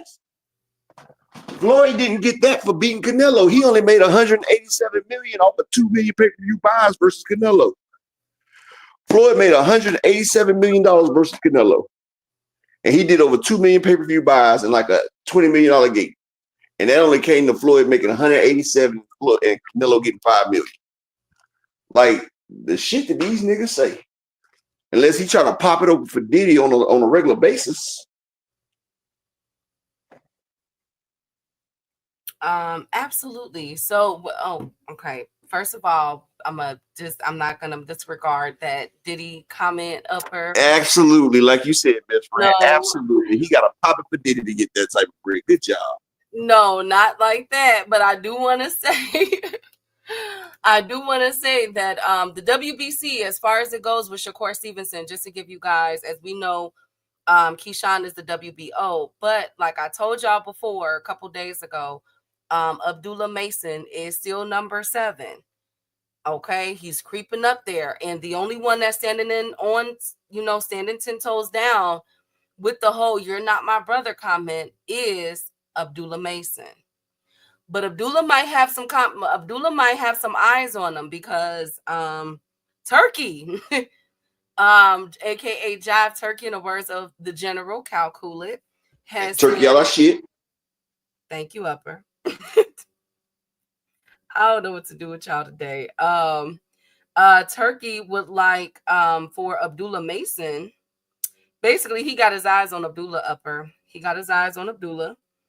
And he would like for Abdullah Mason to fight possibly Coach a vulture ass nigga. What, Upper? I mean, I'm talking about Turkey. He's just trying to get all our fighters. Like, he's trying to get everybody that's up and coming. Like, and Bob is not about to let you get your hands on Abdullah like you did motherfucking Big Baby. It's not about to happen. You got Jared Anderson. You're not about to get Abdullah, nigga. Like, Turkey is trying to get all the best of the best. He sees Abdullah as a star incoming. And I hope Jay Prince do not let that man get done like that. How do you guys think that a Abdullah Mason versus Padley will play out? Versus who? The one that Shakur knocked out, TKO'd in the 9th. You talking about Padley? Yes. First round knockout. I agree. Ain't Abdullah supposed to be fighting my boy, your supermodel? What's his name? Yes. The one that beat on Esau Pitbull Cruz. Damn, what the fuck is his name? He is fighting Cabrera. Yeah, allegedly. Giovanni Cabrera. It hasn't been made yet. Yeah, Abdullah don't need that man, bro. Abdullah, do not take your talents to South Beach, brother. I don't think he should either. I really don't think he should either. Low key, I'm like, look, when he said that, I was like, oh God. I was like, what? When Turkey said that about Abdullah Mason, he compared Abdullah Mason to a young Muhammad Ali. Ah, shit. Hey, Keith. I heard reports that Carlos Adames has not been paid yet. We're gonna get there. I'm just wrapping this up with Abdullah Mason. Oh, see, I didn't even know you was. I didn't even know you was on point like a box of razors. Yeah, so let's go to that. So there was where it was reported that 2 people haven't been paid. Upper, mute your phone. it was reported that two people haven't been reported: Abdullah Mason and Virgil Ortiz. Virgil got his. I was just about to say that. Virgil said that he got his money. Carlos Adames has not confirmed that he received payment, and Carlos Adames is also doubling down because they feel as though the WBC made the fighters go out and say that they stand with the WBC. Y'all remember that when all them fighters was taking pictures, posting pictures of them holding their WBC titles? Well, people were speculating that the WBC told them to, and Carlos Adames has doubled down and said, no, I've always said this about the WBC. So I'm just waiting. I wonder, did Carlos get paid? And has Bacoli been paid? So I've lost respect for Mauricio Suleiman. The other day he was standing on business, and now he done been bought. He done made another post. At first they was going to war against Turkey and all that shit right there, right? Now he just made another post talking about, oh, TKO and everything is good for boxing. Us at the WBC, we support all these new places and shit. I'm like, Mauricio, dude, you just sell your soul to anybody, Mauricio. What the fuck? Like, I be losing respect for Mauricio every time. When a couple dollars is involved, Mauricio will probably sell out his whole entire bloodline, bro. Mauricio ain't shit. Well, they do have contractual obligations that they have to adhere to because the WBC has backed their fighters going over there and has upcoming fights on the Riyadh season card. So but they sat there and told Canelo that he couldn't hold up his WBC belt. They told Canelo that, and that's when Mauricio had got mad. And then Turkey done sent that man a couple dollars, and now he's back hunky-dory again. Like, come on, man. It's like Turkey is playing with the boxing public, just like that post he just made. Breaking news on the ring. He said, breaking news. They are close to a David Benavidez and Bivol fight. Rumors say. How you gonna say breaking news and then say rumors say? Like, he's playing with that shit, dog. They playing games, Steve. And he's having fun playing with the public. I hate when they do this. I hate when they drive past my house with Hemis like that. I'm so sorry, you guys. Holding Carlos money. Let's see who's really holding the money and if our boy is gonna be paid, because they definitely need to be paid. I don't like that. Kamal asks, has Bacoli been paid? If Bacoli has been paid, I know he's pissed off because it's no longer an IBF champion. I mean, a IBF contender for that, for that belt. He thought that it was going to remain intact just for it to get stripped away once he got knocked out. And now, instead of fighting on the Devin Haney and Ryan and Rolly undercard, he's going to be fighting on Canelo's undercard in Saudi Arabia. So let's see how he pays him now again. Yeah, well, that's what happens when you lose. You lose your spot. Shit, what he thought was going to happen. You thought you was about to go in there and you took Joseph Parker lightly, and Joseph Parker cut your lights off, B. That's what happened.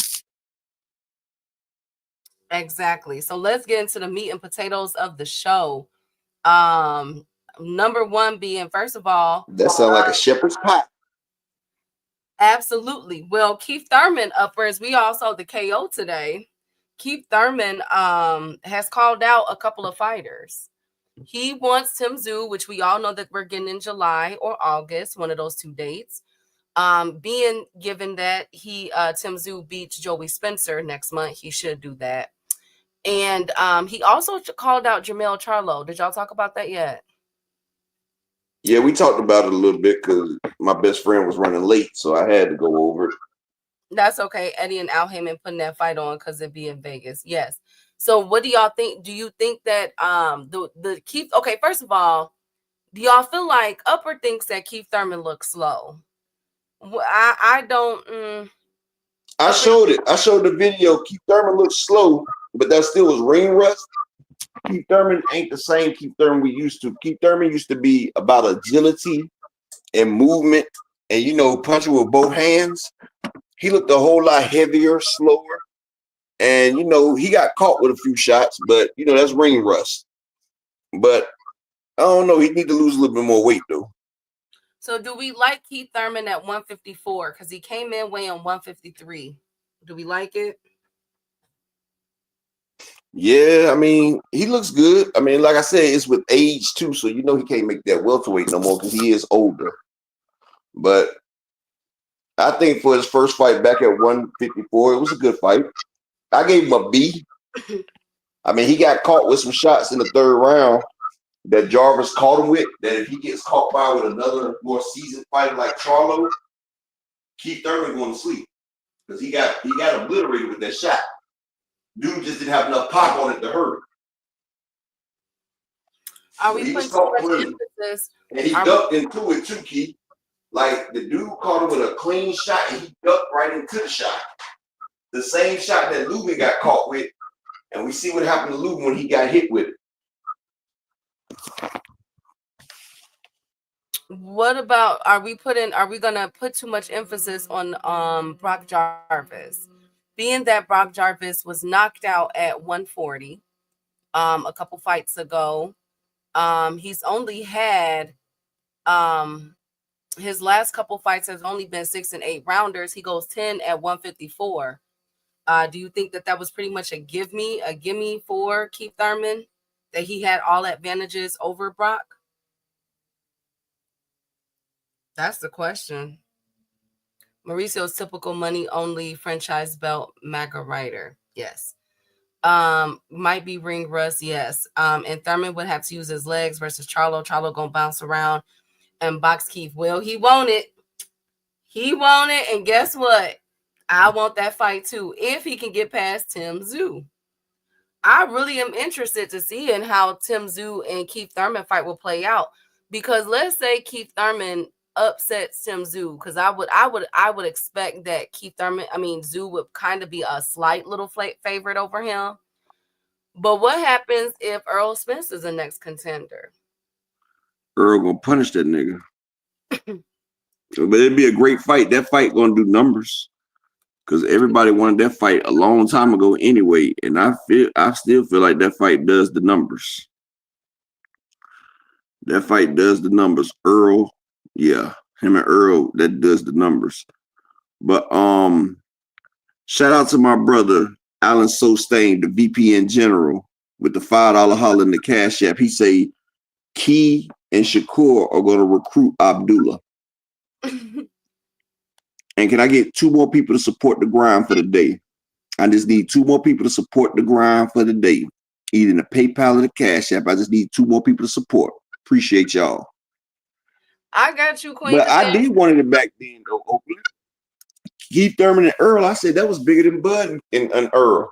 Keith Thurman and Earl would have did $1 million back then, dog. They had so much history. And one time versus Earl, that was the move. But Earl didn't want it because he wanted to stand on business. But Keith Thurman and Earl was the fight that I've always wanted to see. Everybody wanted that at welterweight in their prime. But now, I don't know if it ages like fine wine, but it'll be a great fight for Earl coming back off of, him and Thurman both. But I would love to see it. Do Thurman get past Tim Tszyu? I don't think so. Not the Thurman that I seen today. But I got to see what Tim Tszyu looked like against Joey Spencer. I got to see if he has any CTE from that Bakaram fight, because Tim Tszyu has been taking some headshots in a few of his last few fights. So I don't know. Hey, K Kazi. I feel you, Queen Cassandra. I just, you know what? I'm going to be in the moment and I'm going to say, I'm proud of Keith Thurman. He got the knockout win. We can't, you know what? I'm going to leave it at this. I can't wait to see Keith Thurman versus Tim Tszyu in the summer. That's a banger. EJ has no motion at the moment. He needs that fight. Well, the question is, EJ got the motion, GT. Anytime you mention Earl Spence, all that shit goes viral. the fight between Earl Spence and Fundora, that shit was already sold out before it got announced. Like, motherfuckers is waiting on Earl Spence like cocaine drying. You feel me? That man right there, whoever he fights, is going to do 300,000 pay-per-view off the muscle. And it's going to sell out, especially if they do it in Texas. Like, people are waiting. He got motion. We just trying to see it in action. Oh, yeah. He's been inactive, yeah. But he's in great shape right now, too.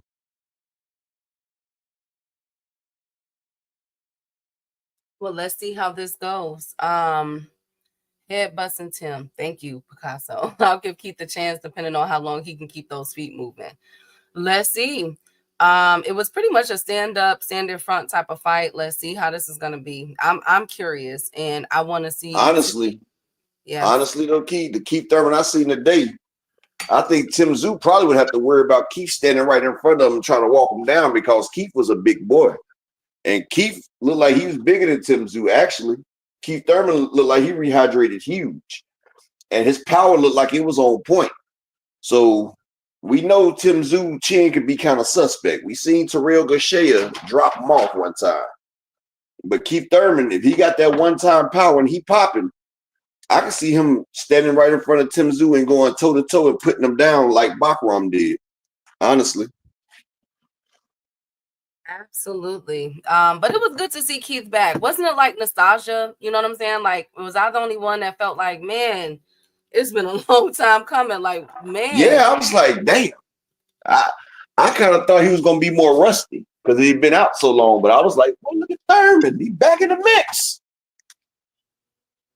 Absolutely. I'm like, man, it felt good to see him. But speaking of back in the mix, one person that won't be back in the mix is Mauricio Lara, who tested positive for betamethasone in the UK. This was with his rematch in 2023 against Lee Wood.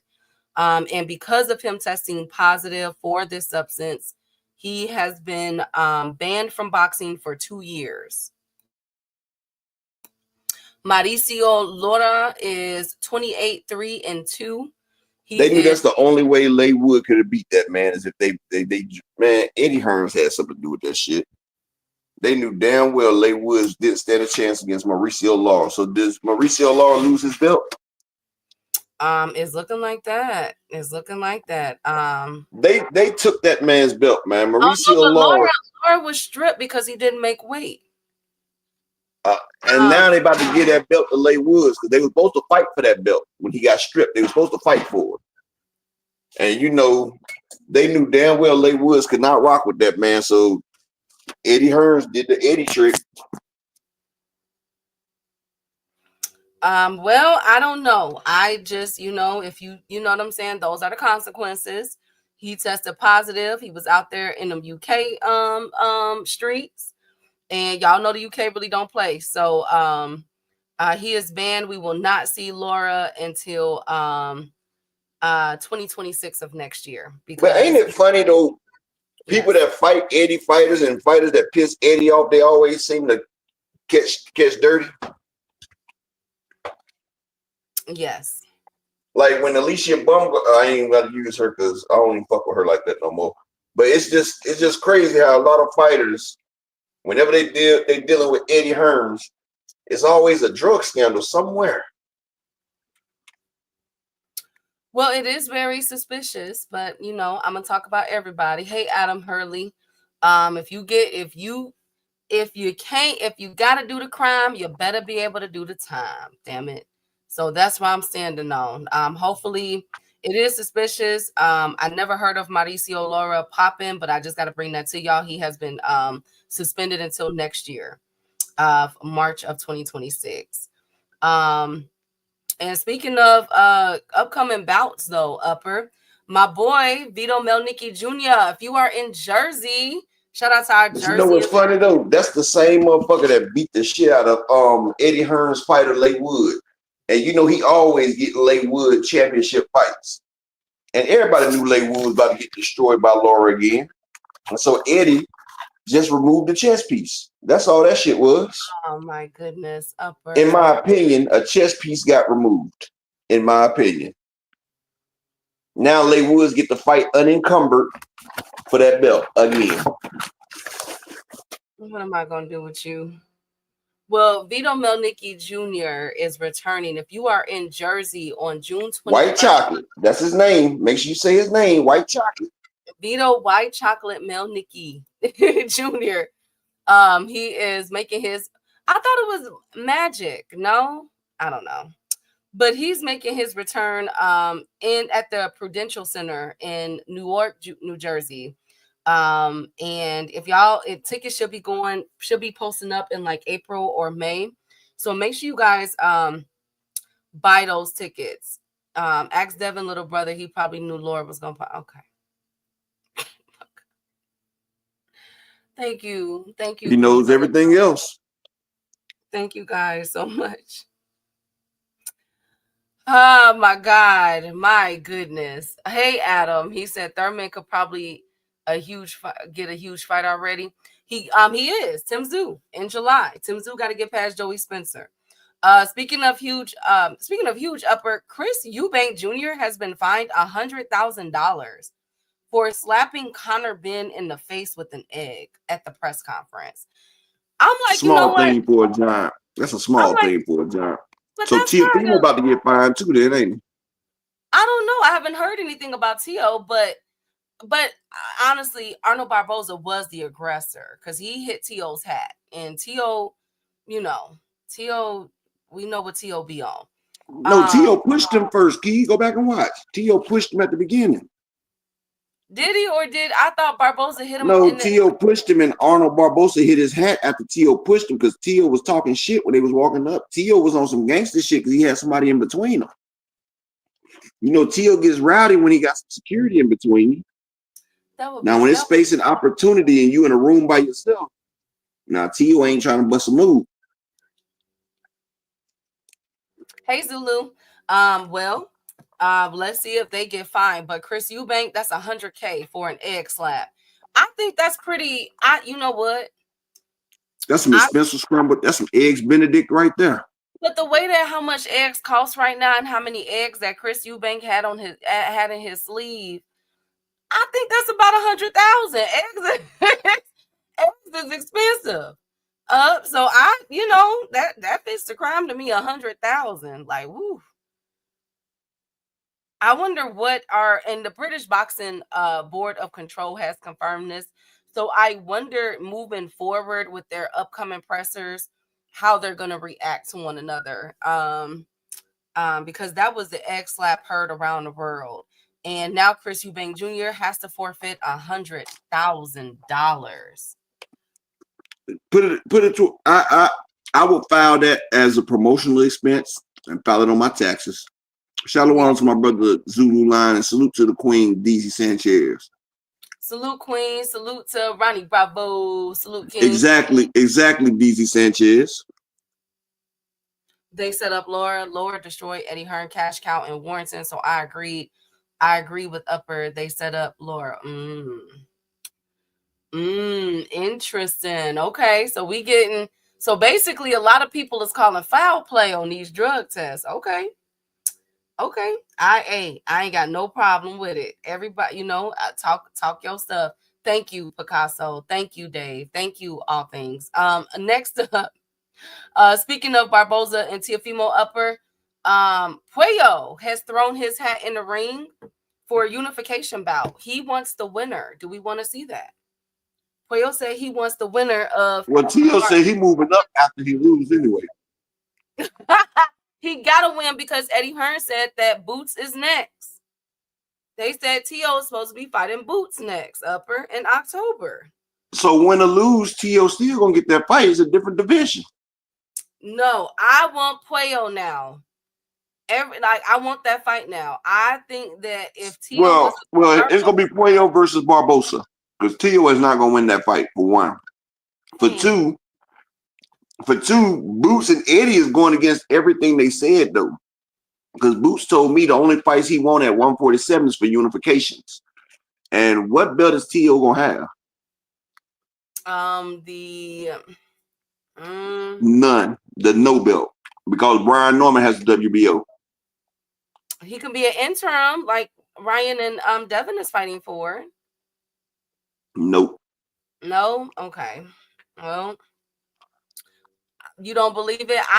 You know what? I'm just putting it out what Turkey and Eddie Hearn said. They want, after this fight, they said if Tio beats Barboza, they're going to get him in there with Boots Ennis at 147 in October. Yes? No? Gayasov is next for Boots, the WBA mandatory. He's fighting. Shakram is fighting. Let me pull him up. He's fighting on the Boots and Stanionis undercard. So let's see if Boots makes it past, because we keep forgetting Boots and Stanionis fights next month. I'm just pointing out the discrepancies, because I was riding hard for Boots, because I'm like, okay, Boots said his next fights was motherfucking for damn unifications, and he's not fighting nobody unless it's unification matches, right? Hold on. Is that a pop that you just popped open? No. Best friend, listen. I'm drinking ice water. You hear that? Oh, okay. Ice water. Is that ice water? Because I heard a you know what I'm saying? It's ice water. Matter of fact, I'm gonna send you a picture. Okay. And it better not be no colors either. Well, and I get that, Upper. He does want that. He does want that. He does want the mandatory, the unification bouts. But why would Eddie Hearn, who's also with Boots Ennis, that's his promoter, why are they talking up Teofimo Lopez? That's my question. If Boots gets past Stanionis, which I think he should, in a couple of weeks, then you should be looking at Mario Barrios, a fight that I could say I've been wanting for a long time, or Brian Norman Jr. Brian Norman fights in a few weeks too, you guys. Aren't you guys happy about that? I am, Dave, because he's supposed to be healthy. Quick to throw me in some soda beef. That's crazy. Boots will beat the racism out of Tio. Well, maybe that's what they want to happen. I'm just curious, Upper. Why is Eddie Hearn, who is Boots' promoter, pumping up this Tio versus Boots fight in October in Riyadh? They're supposed to be fighting in Riyadh. I don't know, best friend. It's some bullshit to me, like I said. It's some BS. And like I said, I wrote for Boots because he said he was just doing unification matches. But now he's talking about Tio, and I'm trying to figure out, what does a Tio fight do? Like, it's not like he's a big name at 150, at 147. He doesn't have a name at 147. So you're fighting a man his first time at 147. So if you beat him, you're really not getting no fucking credit, because this is his first time fighting at 147. Like, I don't get this shit. I don't see why this is a big fight. It's like they're trying to cash Tio out, like they tired of Tio, and they just trying to get Tio off the motherfucking chessboard. That's what they're doing. And it's like they're trying to add a name to Boots' resume, but this is not really a name that's great. Like, they acting like the Teofimo name is serious. Like, George Kambosos has that name on his resume. Upper, but we can't lie. Tio came in there with a cowboy hat, a paddle, and a do-rag. And yesterday I said that him and Arnold Barbosa look like the two lost members of the Village People. Okay. You can't tell me they didn't look like the like stand-ins for the Village People, Key. That was Mr. Boxer Fanatic. I understand you might think Tio will be a big name for him, but that name would be about as big as Mikey Garcia was for Spence. When they were saying Spence, he moved up to fight Spence. Spence got all that hill for beating the shit out of Mikey Garcia when Mikey Garcia called him out. Especially when you got Brian Norman Jr. and Mario Barrios right there in the division, and you saying that you want to unify. Tio is not bringing a belt to you. After you fight Mario Barrios and Brian Norman is right there. Why not try to pursue those fights? Because we heard Eddie talking about making Conor Benn versus motherfucking damn Mario Barrios. Instead of that, Mario Barrios said he will fight you, Boots. Make the fight. That's the shit I'm talking about. Boots talking about he wants to feel the winning the championship from a champion. That's why he wants the Amante Stanionis fight, because he said he didn't get a chance to take a belt off a champion like Spence did. I understand that.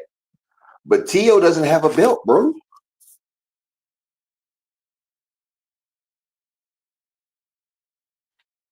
From a black versus Mexican fight standpoint, I get that, Mr. Boxer. Okay, but that's not a black versus a Mexican standpoint. That's a black versus Honduran.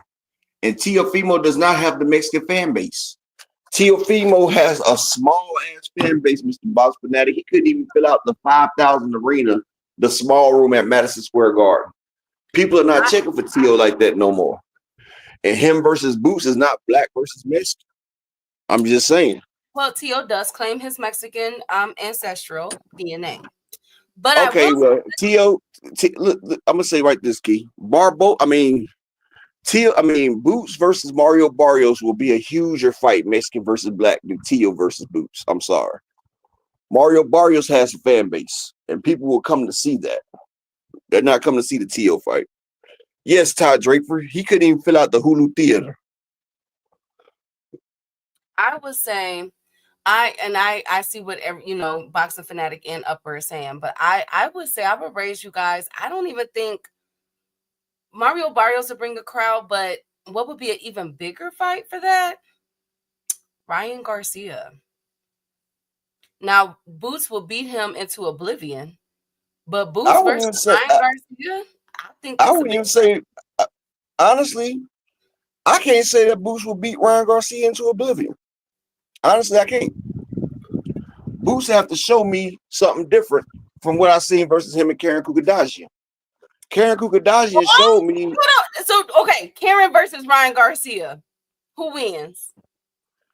This is what I'm see now. You're doing the triangle theory. That doesn't matter. I said no. What I'm saying is, Karen. I want to see Devin versus Karen. Ryan versus Karen. Ryan versus Karen would be a great fight.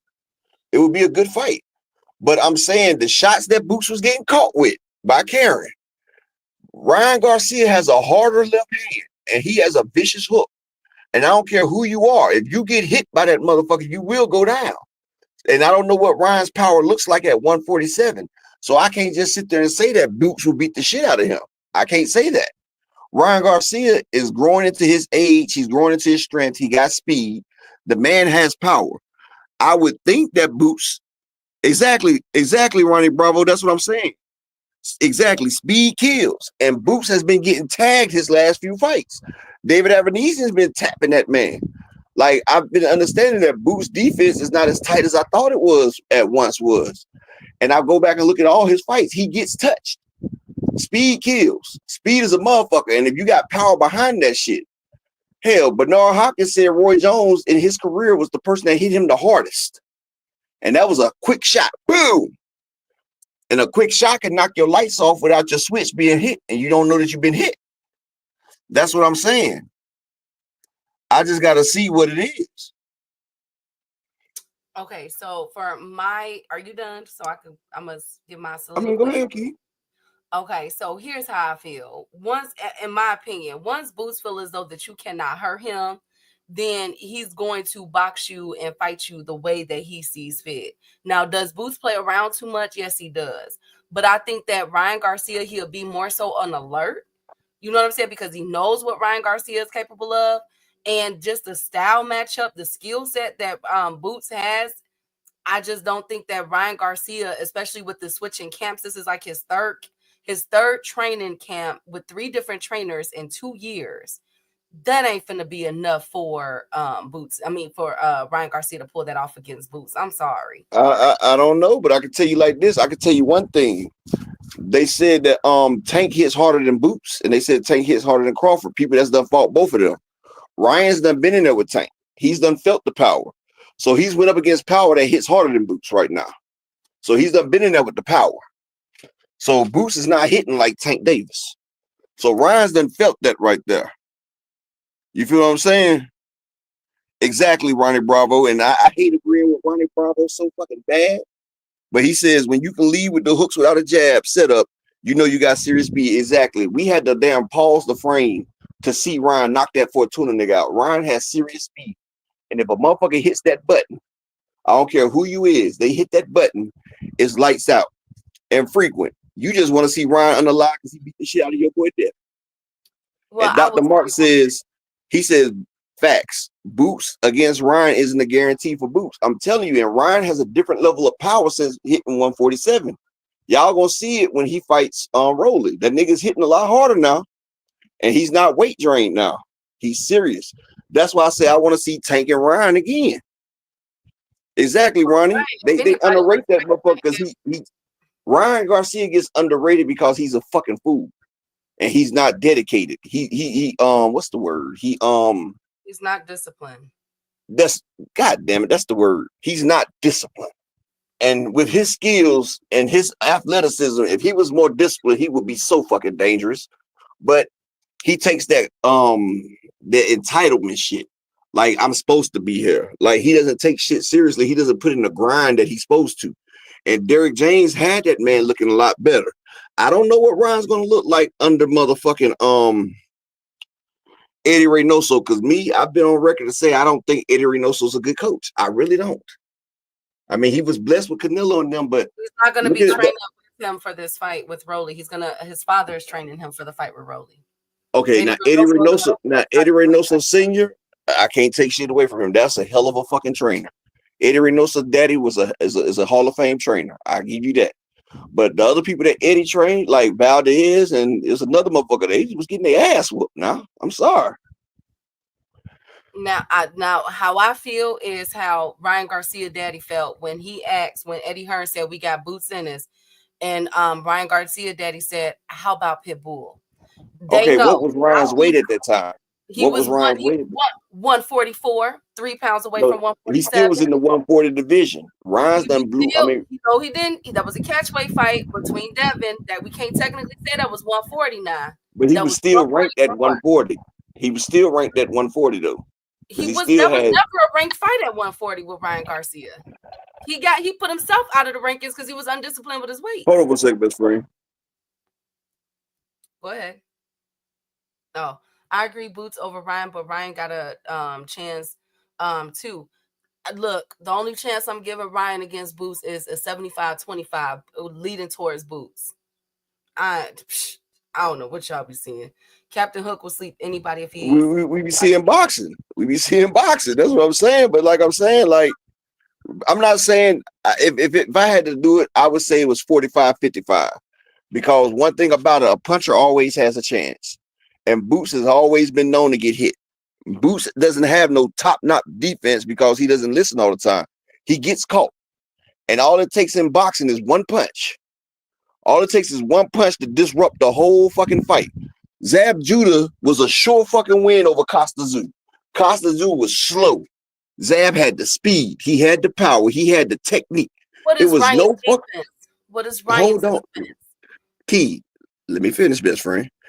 Costa Tszyu should have been nowhere near. Zab should have destroyed that nigga. And guess what? Zab went out there. Zab is Boots. Got all the damn motherfucking technique, the speed, everything. Got all the intangibles. And Costa Tszyu is not athletic at all. I always wanted Costa Tszyu to get in there with Floyd a long time ago. He was ducking. But Costa Tszyu caught that man. Boom. Zab hit the ground. Boom. Equilibrium off. Tried to stand back up and it was over. And that's what I'm saying. Ryan has speed and power. And this is what I'm saying. All it takes is one punch to rattle a person. All it takes is one punch to send you on your way. And this is what I'm saying. Boots has been open for them shots. Now, if I had to bet money on a fight, I would bet Boots because I would think that Boots' size, because the man, he rehydrates to 170. The man is huge. And I feel like the man, and he's almost 6 feet tall. He's like 5'10", 5'11". He got the reach. He has speed. But I also know as a former fighter, Ryan has speed. His speed is faster than Boots. He has power. I don't know exactly how much power he has gained, but he is hitting. I sat there and watched the motherfucker spar. The nigga is cracking. And we don't know what type of shit Boots can take. We've never seen Boots take them shots. We've never seen it. Motherfuckers thought Devi could take shit. We didn't, and we see what happened. Hell, I thought Earl could take motherfucking shits, and Terrence hit that man with that shit, and ruined my motherfucking goddamn life. Cost me some bread. Like Terrence popped that man. I would have never thought that Earl would have went down from Crawford. I didn't think Crawford had enough power to do shit to him. Not saying that them gloves was right, in my opinion.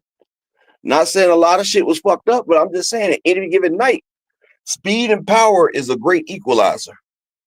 And when you got two people that can punch great and they got speed, you cannot put it against anybody. Anybody can win. I'm just saying. I'm just being objective. Now, like I said, if I had to put my money, I would lean toward Boots. But if they made that fight, Ryan wouldn't be no motherfucking plus 300. It'd probably be minus 200 or something. It won't be that far away by Vegas odds. A little bit ABZ. All fighters, as they get up in weight, their speed goes down because you're carrying more weight. So as your body, as you're throwing, you're going to lose speed as you gain weight. That's why a lot of fighters like to come in smaller so they can keep their speed. That was Deontay Wilder's problem. He came in heavier, and you see he looks slow, and then you got to carry that weight, and that shit fucks with your stamina. So, yeah, as you get more weight, your speed goes down. If you go look at them down 105 fight, not 105, like 110 fighters, motherfuckers be like motherfucking dragonflies in that ring. But as they get bigger, like the speed Pacquiao had when he was motherfucking fighting Eric Morales is not the same speed he had when Marquez made him face down, ass up in the Devon pose. It ain't the same. Yes, he is DZ. You see how slow he was versus what's the nigga name, Key? The last fight Crawford just had. Yeah, y'all see he wasn't that fast against Madrimal. Like I say, I don't think Crawford could beat Virgil Ortiz, honestly. I feel like Crawford's peak weight was 147. Y'all got to realize Crawford came up from 135. And they're talking about going up to 168. Hey, man, it's weight classes for a reason. Well, speaking of weight classes, Upper, if you can mute the wind. Speaking of weight classes, Dana White has done an interview where he's getting more specific on what entails for TKO boxing. So with TKO boxing, it's going to be, so far they have two standards. Number one is they're going to alter the weight classes that these fighters stand on. So Dana White, Upper in chat, was saying that he wants it to go back how it used to be. He feels as though there's too many weight classes in boxing right now. He also only wants to have one belt per division. How do we feel about those two changes? Although it's only two of what they're trying to implement with the TKO, it's pretty huge, pretty major, because that's not something we've seen in a very, very long time as far as the standard of boxing. So what do you guys think? We talked about that yesterday, and I said it's no way impossible that's going to work. For one, they're talking about getting rid of 9 divisions. They're talking about getting rid of the 130 division. They're talking about the 122, the 140, the 154, the 168. Like, they're talking about getting rid of all these in-between divisions. Now, I'm not going to say I don't like it. I love it, honestly, because that takes away a lot of people from make people fighting their weight classes. That take a lot away from people being weight bullies.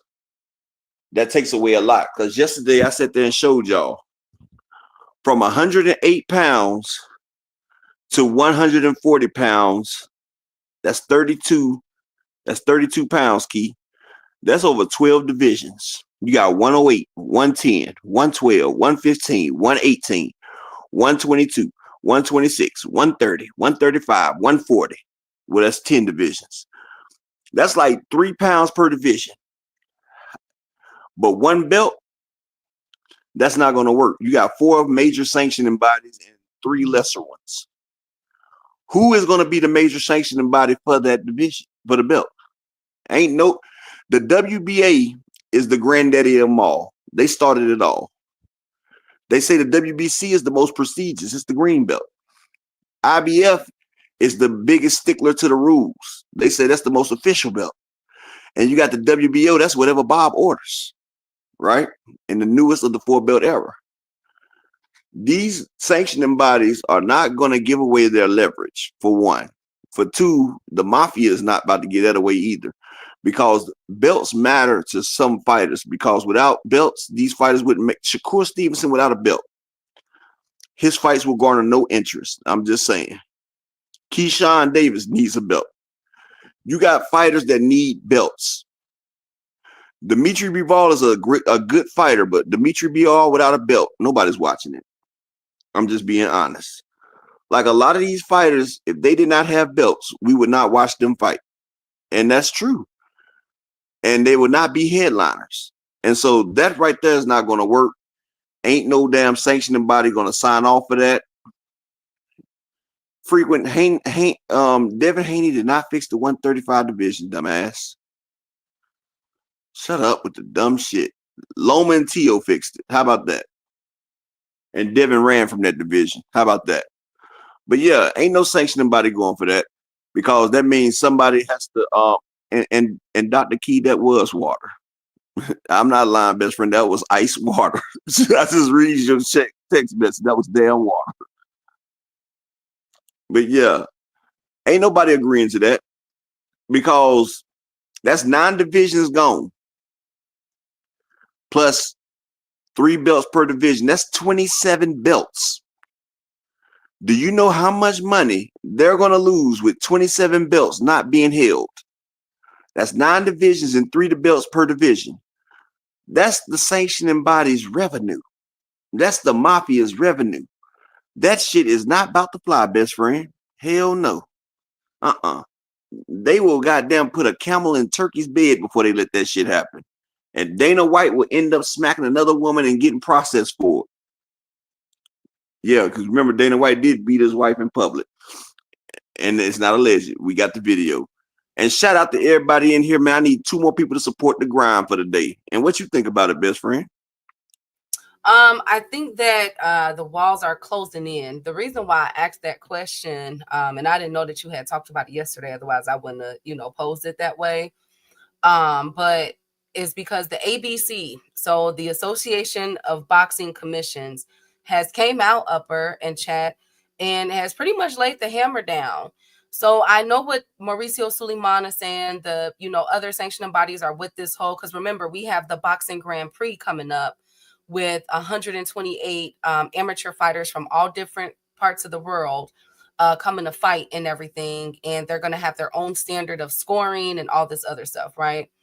How can one new experimental company come in and totally change a whole sport? It's not going to happen. He's trying to. But the ABC commission, Upper, this is, in my opinion, this is the response to what Dana White and them is trying to do. They pretty much put out a letter and let it be known that each round shall consist of 3-minute duration. They're not going to play games with glove sizes, drug testing procedures, weight divisions, scoring, and age limits, or shortened rounds, or non-standard glove size. And if this does occur, Upper in Chat, they said that the competition is no longer, they underlined this, professional.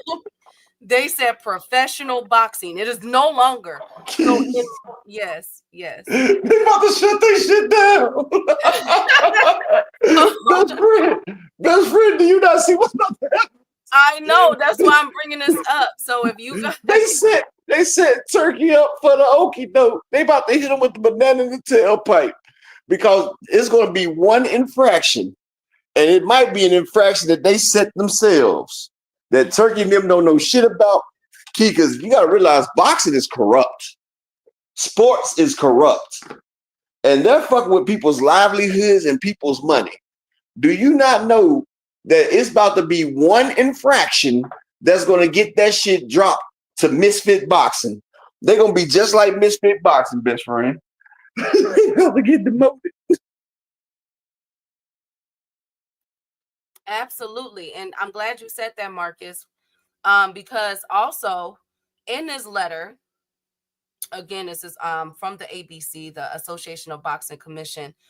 They stated that The ABC believes that regulatory commissions should regulate all combative sports for the safety of the participants, but celebrity feature fights and other events that deviate from true boxing rules should not be referred to as professional boxing, whether it's called an exhibition or non-conventional fight in which no decision is rendered, or a fight which is no one is determined unless standard boxing rules are utilized. So they're basically saying they're calling it is a sham if billed as a professional boxing event. Now, this So when they take that win, are they going to take that Tyson win away from Jake Paul then? I'm not sure. That's a good question. Is this going to be retroactive, or is this starting today, March 12th of 2025? But one thing is that who just announced that they're going to have a boxing event in Alcatraz? I just told y'all the other day. Turkey. Did you say Turkey? Did you say Turkey and that KSI nigga? Exactly. So, no, is this a coincidence that they're like, wait a minute now? Because Turkey wants Alcatraz, and Turkey also wants the Eiffel Tower. I'm sorry. And he got Central Park. He wants Alcatraz. He wants Times Square. He's going to do Alcatraz, and now the Eiffel Tower. So, I do not feel as though this is coincidence that the boxing commission is coming out saying this stuff now. And I would say Jake Paul, but here's the thing. What did I tell y'all last year? Did I not tell y'all that they're lining Jake Paul up for a belt? Remember that? To get they make a belt. They make a belt every time Jake Paul comes out. Exactly. Every time Jake Paul fights, is some type of belt on the line. And he got what a does belt. Jake Paul bring? He brings the casuals. Exactly. He brings all the casuals, and boxing needs the casuals. Now, I'm glad, and see, this is why we like motherfucking sugar and spice up here. Key bring the sugar, and I bring that motherfucking spice. When I'm talking spice, I'm talking about that motherfucking chili powder enchilada fucking fire. Because guess what? If Turkey a la shitty was garnering money and views, it would be different. But this goes back to what I tell y'all. He hasn't put on a successful event yet. He's not putting on money where the boxing commission and the sanctioning bodies can really profit off of, because everything he touched blows up. He hasn't had not one successful endeavor. He's in the hole over 160 million on 10 fights. So you can't market his shit. It's not like he's bringing more eyes to the sport. Oh no, Upper. Remember, they just put up a post saying that Tyson and Usyk was the most successful boxing event last year because it did 1.2 million pay-per-view buys. At $10 a buy. At $10 a buy. And look, Tyson and Usyk did so great, but they still lost money. They still went in the hole behind it. Name an American pay-per-view that did more than 300,000 and they lost money. I'll wait. Oscar De La Hoya with Ryan and Devin, because I don't know what. Oscar walked away with 25 mil. What did Oscar do with the money though? He kept it because Bill signed that bogus ass shit. He signed for net profits, Keith. Everybody know you're supposed to sign for gross revenue. That's what Triple G did. So if you sign up for profits, that means after all the expenses are paid, what we have left, we're gonna split. Oscar can hire the Cabana boy and say he paid him $8 million. And he wouldn't let Bill look at the records, remember? He wouldn't let them look at the books. Bill fucked up and signed a fucked up deal, and Oscar taught him. See, the game is to be sold, not told. Anybody that's ever joined in, even if the street life, most people have took a loss and learned. Like the first time I bought some shit, I lost money on it. First time I learned how to cook it, I lost money on it. Motherfucker shit at me. You know, I had to learn. You just don't come in the game and just win like that. You have to take a loss. It's part of motherfucking it's called growing pains. And Bill, he thought he was smarter than everybody, and he got his motherfucking growing pains, and Oscar spanked his ass. Like, Bill always think he's the smartest person in the room, and he was in there with Oscar. Well, I was just being okay. Look, y'all, I was just being facetious. Okay, I'm just saying because I'm happy that my boy Oscar is back at the press conference. He had his shirt unbuttoned upper, eyes looking zooted. I'm happy that we got the old Oscar back. That's all I'm saying. I'm glad that we did, but losses are lessons. Absolutely, Windy City. But I just think it's really interesting, Upper, that the ABC has came out and put all of that on a one page. It's only one page, Upper. And they said, look now, we not talking about the Tank Davis point in the grease of the Soul Glow. We not talking about that. We talking about these fights that y'all finna be putting on that should not be fights. And we're not standing by it, and it's a sham. And do not report it as such. It is not a professional boxing match. So if y'all don't see the lines that are being drawn, y'all could look at WBC, Mauricio Suleiman, and the rest of them. In my opinion, they all have contractual obligations to this boxing Grand Prix and other fights that are coming up with Turkey and their fighters. But their lines are being drawn. There's definitely a separation in the sand. Hey, Rod, good to see you, King. Hey, Marquis. Oscar was like, I'm back, baby. Get the hard stuff. Okay, thank you. Hey, Ramon.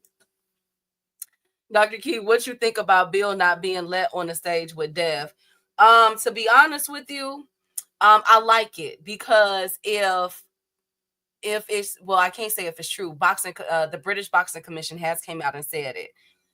Since Chris Eubank has been fined, we have not heard of a Turkey promoted event being too crazy. They might get spicy in the words back and forth, but it ain't like this. You know what I'm saying? What Chris Eubank then pulled and he got fined for $100K. We all know that Bill Haney is like the keg that's waiting to burst. And they already had that situation with Tio, like Upper said. Is Tio gonna be fine? Let's see. I don't think it would have meshed well, but we also got to see the separation, in my opinion, of why Devin does need Bill. Because Bill pretty much stole the show. Nobody is talking about the catch weight that Devin is about to be fighting at. He's fighting Ramirez at 144. We're all talking about Bill calling BS on the reporter that he was talking to and cussing him out. You get what I'm saying? So that did show me that Devin kind of does, because Devin is a laid back, chill guy, in my opinion. He don't really care for pressers like that. You know what's funny though? He's not witty. You know what I'm saying? He can't come back like Tank. He's slow. He's slow with it. He's slow with it. That's what they call it. Okay, thank you. I'm just saying, no, that's not a bad thing. He's just not. He ain't got quips. You know, people that's real good on the thing, they got called quips. He ain't that good. But Oscar De La Hoya, he done talk with the ABC, Key. They done reassured Oscar De La Hoya. Now he got his motherfucking damn Tony Montana shirt unbuttoned, eyes back the way we know Oscar be. They done let Oscar know this TKO shit ain't going nowhere. You ain't got to worry. So now Oscar, the other day, that motherfucker let it go and expect a clapback Thursday tomorrow. Yeah, because my boy did not do it. That Canelo presser was a gimme for Oscar. But I wonder if Turkey has him on a gag order, because he didn't even make a comment on Twitter saying, who's watching this stupid stuff? You know what I'm saying? Like, anytime Canelo gonna fight, Oscar gonna put something out. Oscar ain't because Oscar knew it was troubled waters, Key. He seen this same shit happen with PBC. Oscar thought he was about to lose it all just now. He was saying you didn't see him the other day. He was playing Lil Wayne. You didn't hear that song in the background? Yeah. He was listening to Lil Wayne. All I heard was "Let it all work out." You so silly. Let it all work out. You playing that Lil Wayne? I said, boy, they got Oscar stressing, boy. Hey, Boxing Novas. Yes, they did have my boy Oscar stressing. I can't have Oscar. And like I said, can I get 2 more people in the Cash App support the grind and let it all work out? They had Oscar on. Woo!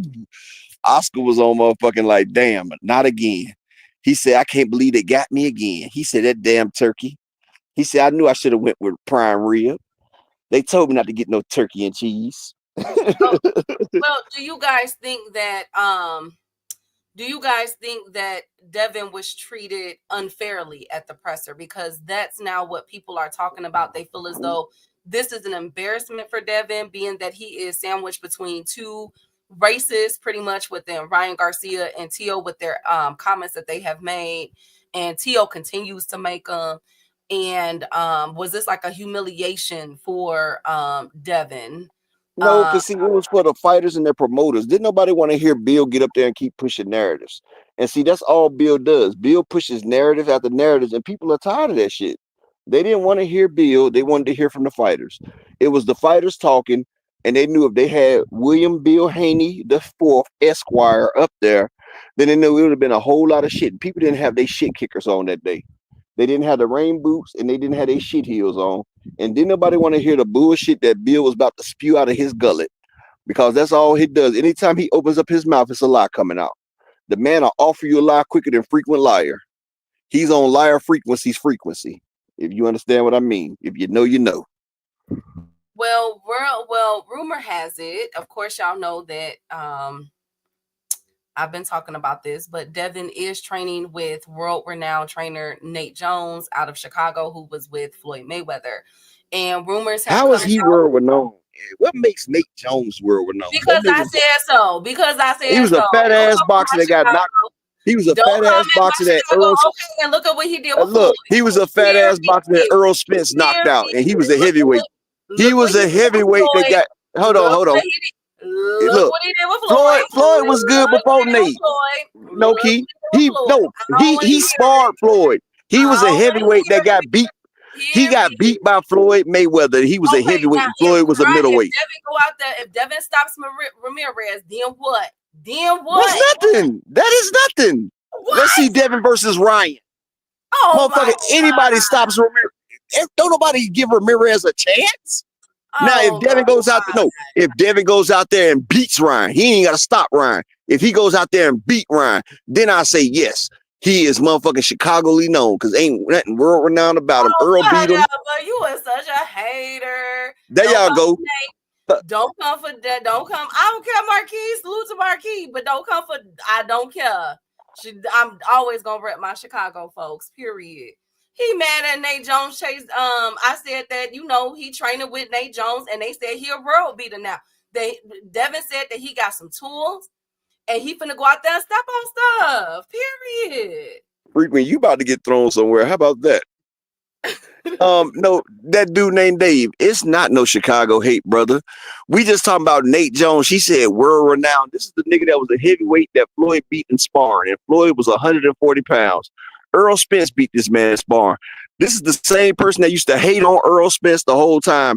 Ain't shit world renowned about Nate Jones. He came to Floyd when Floyd was in. He came to Floyd. Hold on. Yes, he did. I got the video up. Go look at why they hate on Spence. It's up there. But he came to Floyd when Floyd had 4 fights left.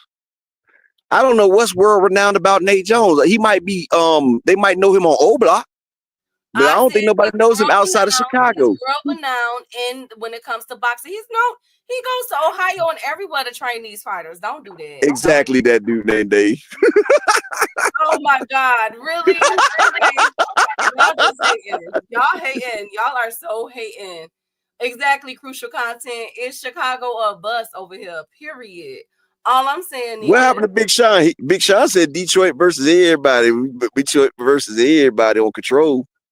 Ain't Floyd from Detroit? Yeah, he from Detroit. I don't know what that got to do. Shout out to Detroit. It's a lot of people from Detroit too. A lot of Chicago people. How far is Chicago from Detroit anyway? About 3 hours. 3, 4. Oh, that's it. Oh, yeah, it's not far at all. I was trying to figure that shit out. It's the same distance from Ohio, pretty much. Ohio. Where the fuck is Ohio located? Down. Is it? That's on the other side of Chicago, right? At the bottom. Yes, down. You gotta go down. So Detroit and Ohio is the same distance than Chicago and Detroit.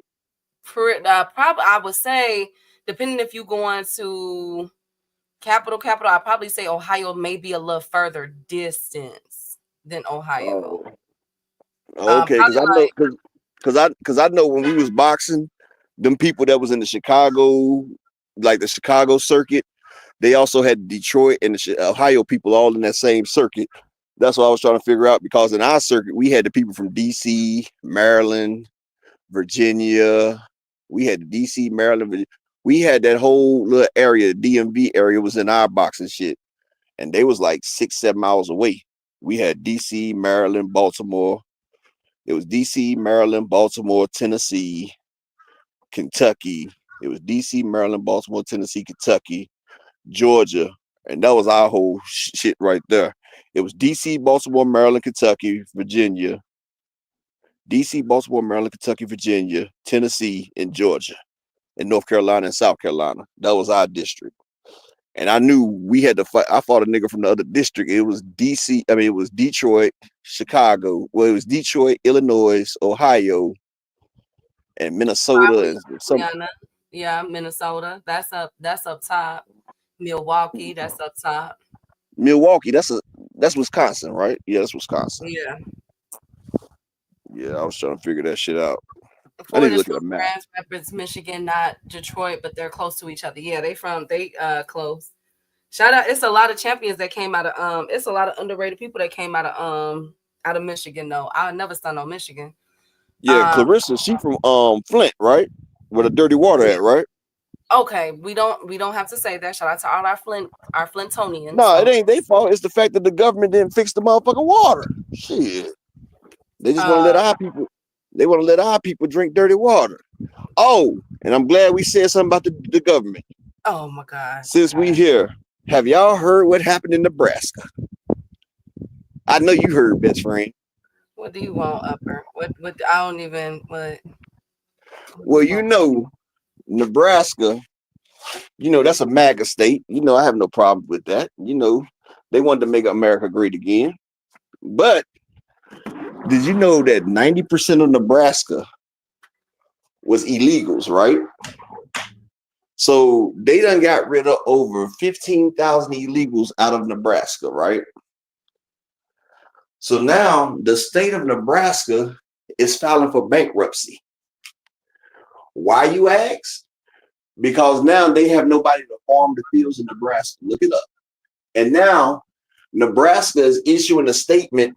They're trying to get African Americans to move to Nebraska and work the fucking fields. This is real shit. What is out? They're trying to get.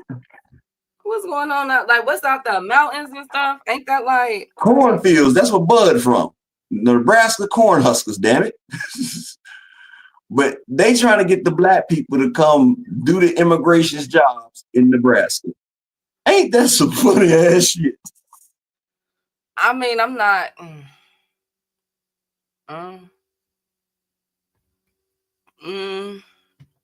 Well, that is hilarious. They're actually trying to pay. They're paying African Americans 50,000+ a year to come out there and work. But it's like that in Iowa too. Look, let me tell y'all something real quick before we get to boxing. Let me tell y'all something. A lot of major MNCs, major corporations that are part of our food supply and everything else, like in Nebraska, Iowa, just different places like that. They literally have buses and planes that go out to South America to get these individuals to work out in our country. And so I knew that this was coming when they tried to get rid of everyone. They're not holding the corporations responsible for going out and actually getting these people, but talk, best friend, talk. But they are penalizing the people that was coming here promised a job. So I knew that I'm not surprised that this is happening, and it's rather unfortunate. And unfortunately, the corporations will not be penalized for it. What's going to happen is called a rinse and repeat. They're going to go back out there to South America, and they're going to get those individuals. Is Nebraska known for legalizing weed? Do anybody know? Because if they don't have weed legalized, then I'm pretty sure that's going to be on the ballot. You understand? They should get the homeless. Turn some of them cornfields into weed fields, damn it.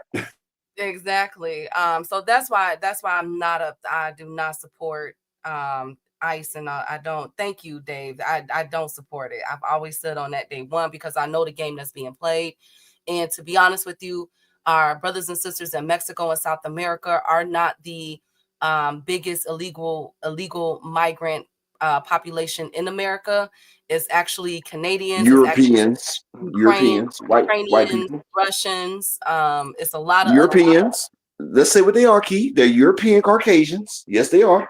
So yeah, so I don't agree with that. And at the end of the day, all these wars, of course, who will want to stay there? Of course, you're gonna want to come to America where you can make some money. So I don't. I'm indifferent on that portion. But anyways, back to But boxing. before we get to boxing, I just like to say people don't know and they don't tell you this, but 38% of all illegal immigrants are European Caucasians. 38%. That's Ukrainian, Russian, white folks. But they ain't kicking them out. They just kick the Mexicans, the Islanders, the Haitians, and sometimes the Africans. But back to boxing. Back to boxing. So making his return back is our boy Lester Martinez. He will be on the card, pro box card on March 22nd. Okay, if you are in the California area, San Bernardino to be specific, at the NOS Event Center. Lester Martinez, who is 18-0 with 15 KOs, he is making his return. Of course, I'll have that full card ready for y'all. I'm very excited to see Lester Upper, because he's another contender at that high weight division that people are, in my opinion, sleeping on. Yeah, 68. Best friend, who was that boxer that just lost? Oh, David Nikia. It was David Nikia. I was trying to remember who was that boxer up there in that weight class that was good, that stepped out of the box and got beat. That was David Nikia.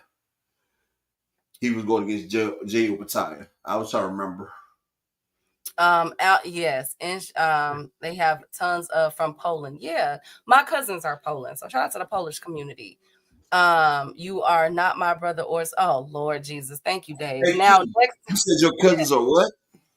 I have cousins that are Polish. Do you know? I heard a joke that started with a Jew, a Polak, and a black man walked into a bar. Thank you, Upper. Thank you, Upper. I'm so done. My God.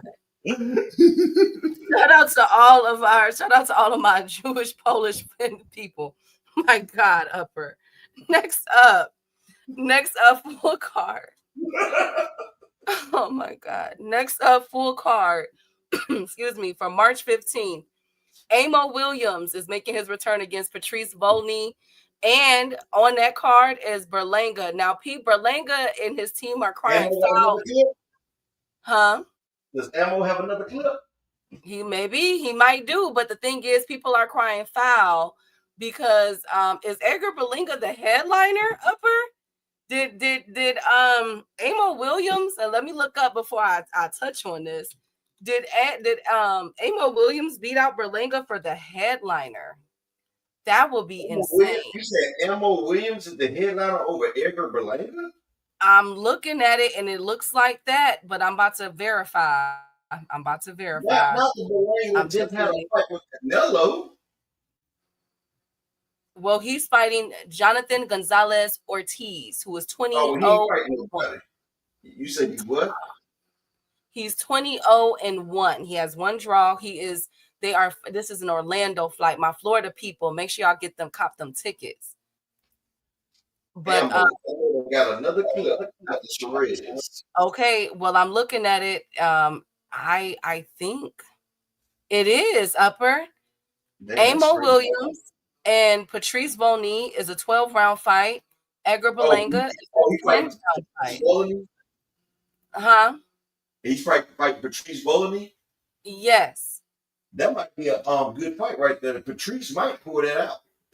But it looks like Amo. Yes, and it looks like, yeah, I do. But it looks like Amo and Patrice are the headliners over Edgar Berlanga, who just came off of a Canelo Alvarez payday. Ouch.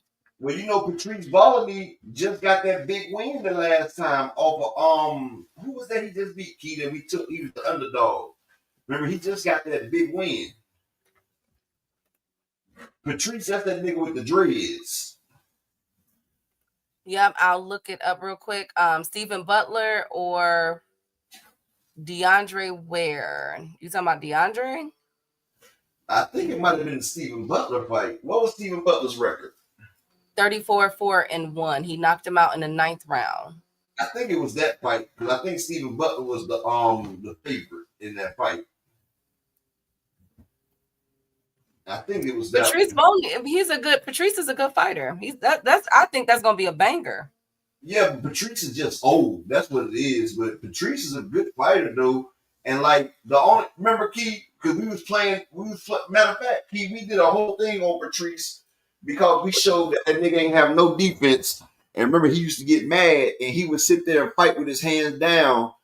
And that was the dude that was letting motherfuckers hit him in the face and then he'd return fire. And that's what we was like, it's gonna be dangerous if Patrice fights somebody with firepower because remember he sat there and was letting everybody hit him all in his shit. That's who Patrice Ballin is because we did the damn show and we was showing how he be taking all them damn shots to the head. Well, are we more surprised at the fact that Amo Williams is over Edgar Berlanga? Yes, I'm surprised about that because I thought once you get the Canelo payday, you a star. Well, not for him. Also on this card. Well, ain't Berlanga signed to Eddie Hearns? Yes. Eddie just make people. Oscar told us. He told you that's the worst promoter in boxing. He told us that Eddie Hearns is the worst promoter in boxing. Also on this card is. And shout out to my brother Kevin Livingstone in the building with the $5 holler on the Cash App. My brother, the Boxing Novus, in the Cash App with the $5 holler. And shout out to my brother, Crucial Content, in the Cash App with the $2 holler. I appreciate everybody for supporting the grind for the day. I appreciate y'all. But yeah, that shit crazy, best friend. That is also crazy. On this card upper is Omari Jones and the return. Yes, Omari do this with Devin, right? Yes. And the return of Jermaine Ortiz. Jermaine Ortiz is fighting Yomar Alamo. So what is this, a BHP card? No, this is a DAZN card, Matchroom. Well, I mean, he got 2 BHP fighters. You got Ortiz and motherfucking Omari. Cause Bill Haney ain't Bill Haney Ortiz's coach and shit. Well, I guess it was only for that Teofimo Lopez fight, which will make sense as to why Devin wants to fight Teo so much. Yeah, he's seen that it works. He say, shit, this shit works. Absolutely. So that's up. I will definitely have this full fight card ready for you guys. This is this Saturday, March 5th. Oh no. Yeah, Saturday, March 15th. But tomorrow we got a fight card upper. Did you know about that? I don't think any of us will be a fight card tomorrow. Yes. And I don't think we'll be up. It airs at the marketing, best friend. Like they're not marketing these fucking cards. Like, damn. Well, it's a top rank special, and it is being held, I think, in Japan. It starts at 5 Thursday. That's Thursday, right? Yes. It's at 5 a.m. So I need y'all to watch that. That's that Renee Santiago fight. Yes, so it's Kenshiro versus Seijo. It's Shokawa Iwata. Yes, and then there's Anthony Okasaga versus versus Hiroto Kiyoguchi. And then there's Shokishi Iwata versus Renee. Oh no, we got my man Kenshiro Teragashi versus Sergio Yuri. Yes. Akui. Yes. You know, when I announced my Japan cards, I gotta talk in my Tekken and Mortal Kombat voice, okay? Because they don't miss with the announcement of the fighters. So Hiragacho. Okay. They are fighting tomorrow at 5 a.m., you guys. So if y'all are woke, make sure y'all watch that fight. It's a triple header. And it's on ESPN Plus. Thank you, Mr. Pride. Thank you, Rod. You know what we say is Kenshiro versus Sego Yori Aku. And then Shokishi. You know why I know that Kenjiro name so well? Why? That was my favorite fight on that movie, American Samurai. Oh, really? Yeah, Kenjiro. That Mark Dacascos played the nigga Kenjiro. And you know, hey, if y'all never seen that movie, American Samurai, man, that's one of the best movies ever. I watched that movie when I was in 6th grade. That was one of my favorite fighting movies. They were fighting in this underground arena, and they was fighting to the death, right? And the nigga Kenjiro, he was a samurai, and he had a white brother that his father taught, and you know, he had to fight him at the end. Of course, they let the white man win against a home Japanese fighter, but they had this one Chinese dude, he had a long braid in his head, right? And in the end of the braid, he had like these hooks at the end of it. He used to spin his head and catch you with the damn hooks and cut your face up. But he'd sit there, he fought with 2 swords. He'd sit there and fight the nigga, right? So he would fight the nigga pushed him back. And as he pushed him back, they had like a little wall right there too. He would run up the wall, backflip over the nigga head and chop the nigga head off. And he was fighting the champion Kenjiro. And he hit that nigga with a height and cut the nigga head off. But that shit was cool as hell. Well, my favorite name still in boxing is Tonga Tongo. That is my favorite name. And he is fighting very soon. That's still my favorite name, upper from Australia. Tonga. I love that name. I think it's straight to the point. No syllables. You understand? Very easy to say. Shout out to Tonga. Thank you. Hey, Fresh. He said, remind me. You seen it too, Zulu? Yeah, well, I was mad as hell about that shit, man. That's kind of like Chuck Norris getting in there whooping everybody at. That's just like Steven Seagal beat my man Screwface in them off. Screwface, you know that your time has come. I was like, man, he beat the twins, motherfucker. You remember that movie Mark for Death, Best Friend? No, I never watched it. You've never seen Mark for Death? Oh, no, man, they was in Jamaica, man. They was in Jamaica. Screwface has 2 heads and 4 eyes. He sees everything. You know, there was a Jamaican motherfucking cartel. They was killing shit. And Screwface actually had a twin brother.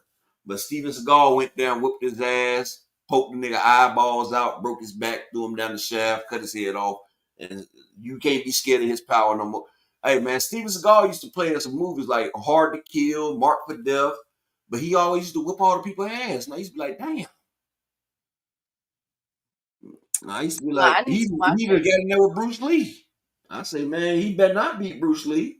But Bruce Lee was the biggest star. So that was the only time that Chuck Norris lost in a movie in a fight, because he was in there with Bruce Lee. Oh my God! Speaking of fight, I meant to ask you in the chat, because y'all ratchet like me. Why did what's his name that just got out of prison? BMF dude. What's his name? Big Meech. Big Snitch. Why Big Meech party was canceled in Miami?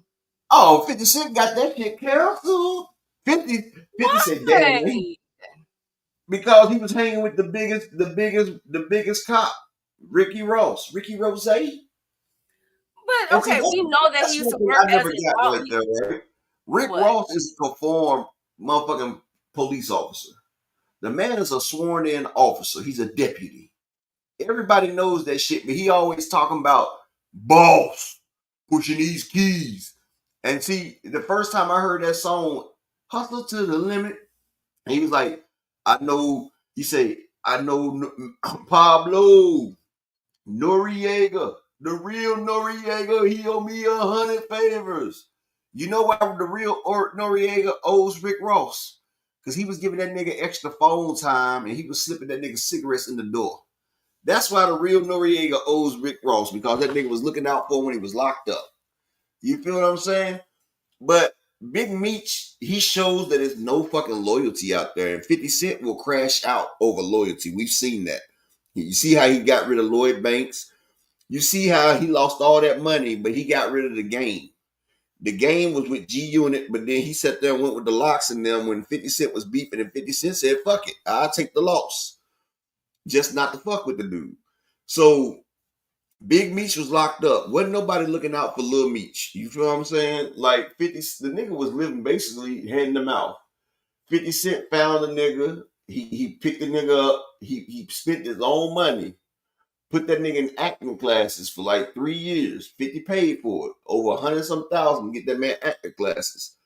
Then he made the syndication. He got the man money. That nigga made over $4 million on the BMF shit. 50 did all this for this man.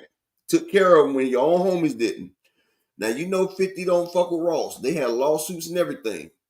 Soon as Big Meech get out, he runs to the ops. And Rick Ross knew it. So Rick Ross posted up the picture with him and all that shit, taking shots at 50.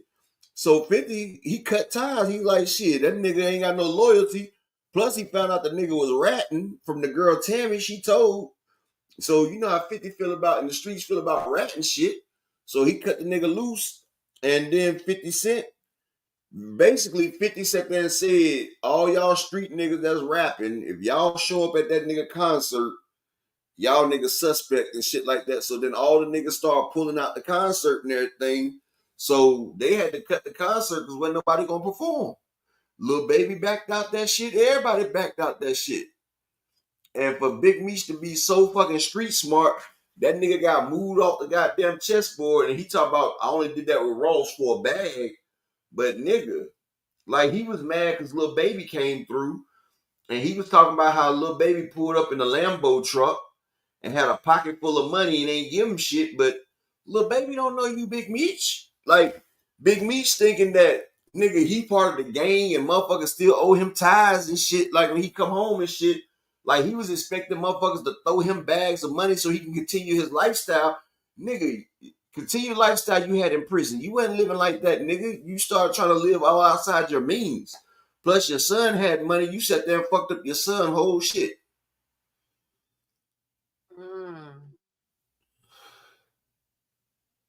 And yeah, exactly, LaMarcus.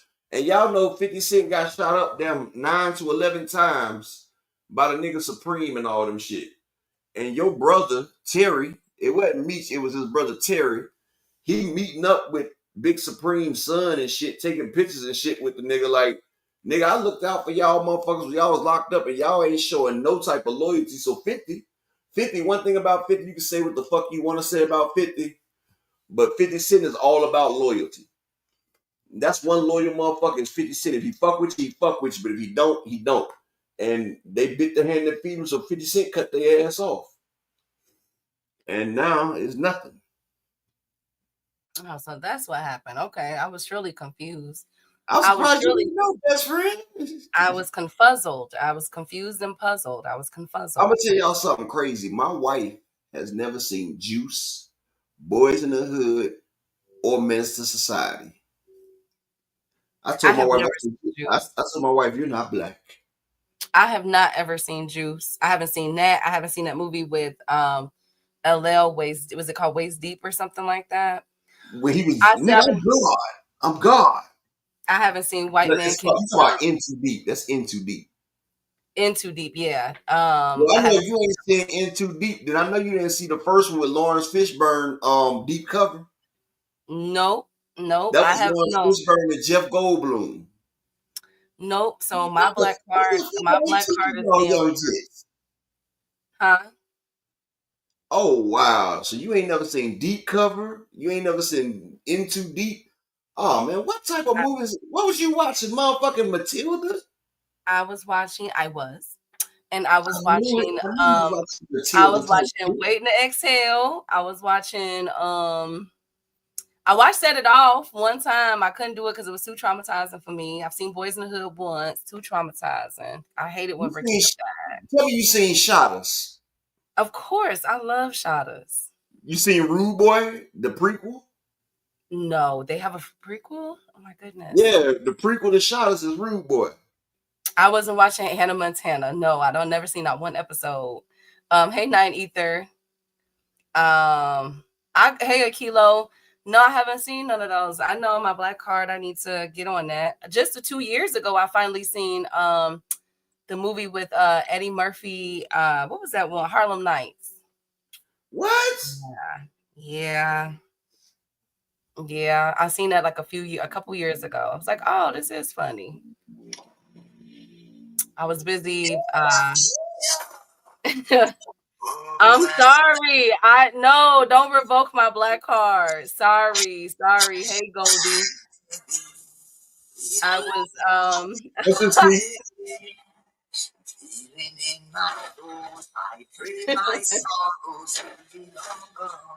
What's this, T? That's shot us. You know, I was watching this today. I watch this shit probably about 3 times a week. Really? Man, Key, before I used to go out to the hood, I used to watch this shit just to get on my Mad Max type shit, dog. Yeah, that was my favorite character was Mad Max. I'm like, he is really I crazy. was a real life Mad Max, dog. No, don't remove my black. Do not remove my black card. Don't. Yeah, I watched that, Rob. I watched that probably like 15 30 times. days, Key. You got 30 days, but you got you on probation right now. Okay, what do I need to watch? Okay, you got to go watch South Central. Have you seen South Central? Where got your son out there selling dope? Okay. You ain't never seen South Central? Bits and pieces? You ain't seen the part where Ray got your son out there selling dope now? No. You gotta watch South Central. Goddamn. You gotta You gotta watch Juice. You gotta watch Juice. Have you seen Strapped? No, I'm writing this down. So I have to see Strapped. You gotta watch Strapped. Juice. South Central. You seen Menace in Societies, right? Yes, I've seen Menace.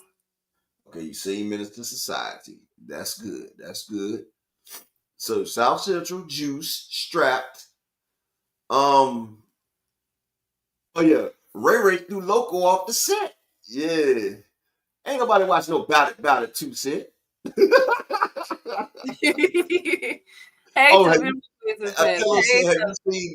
Have you seen Don't Be a Menace? Of course I have. About Okay. 30 times. Have you seen Belly? Of course, yes. Okay. Yes, I have. With Rude Boy down there. That's the prequel to Shot Us. Okay. Rude Boy, that's the prequel to Shot Us.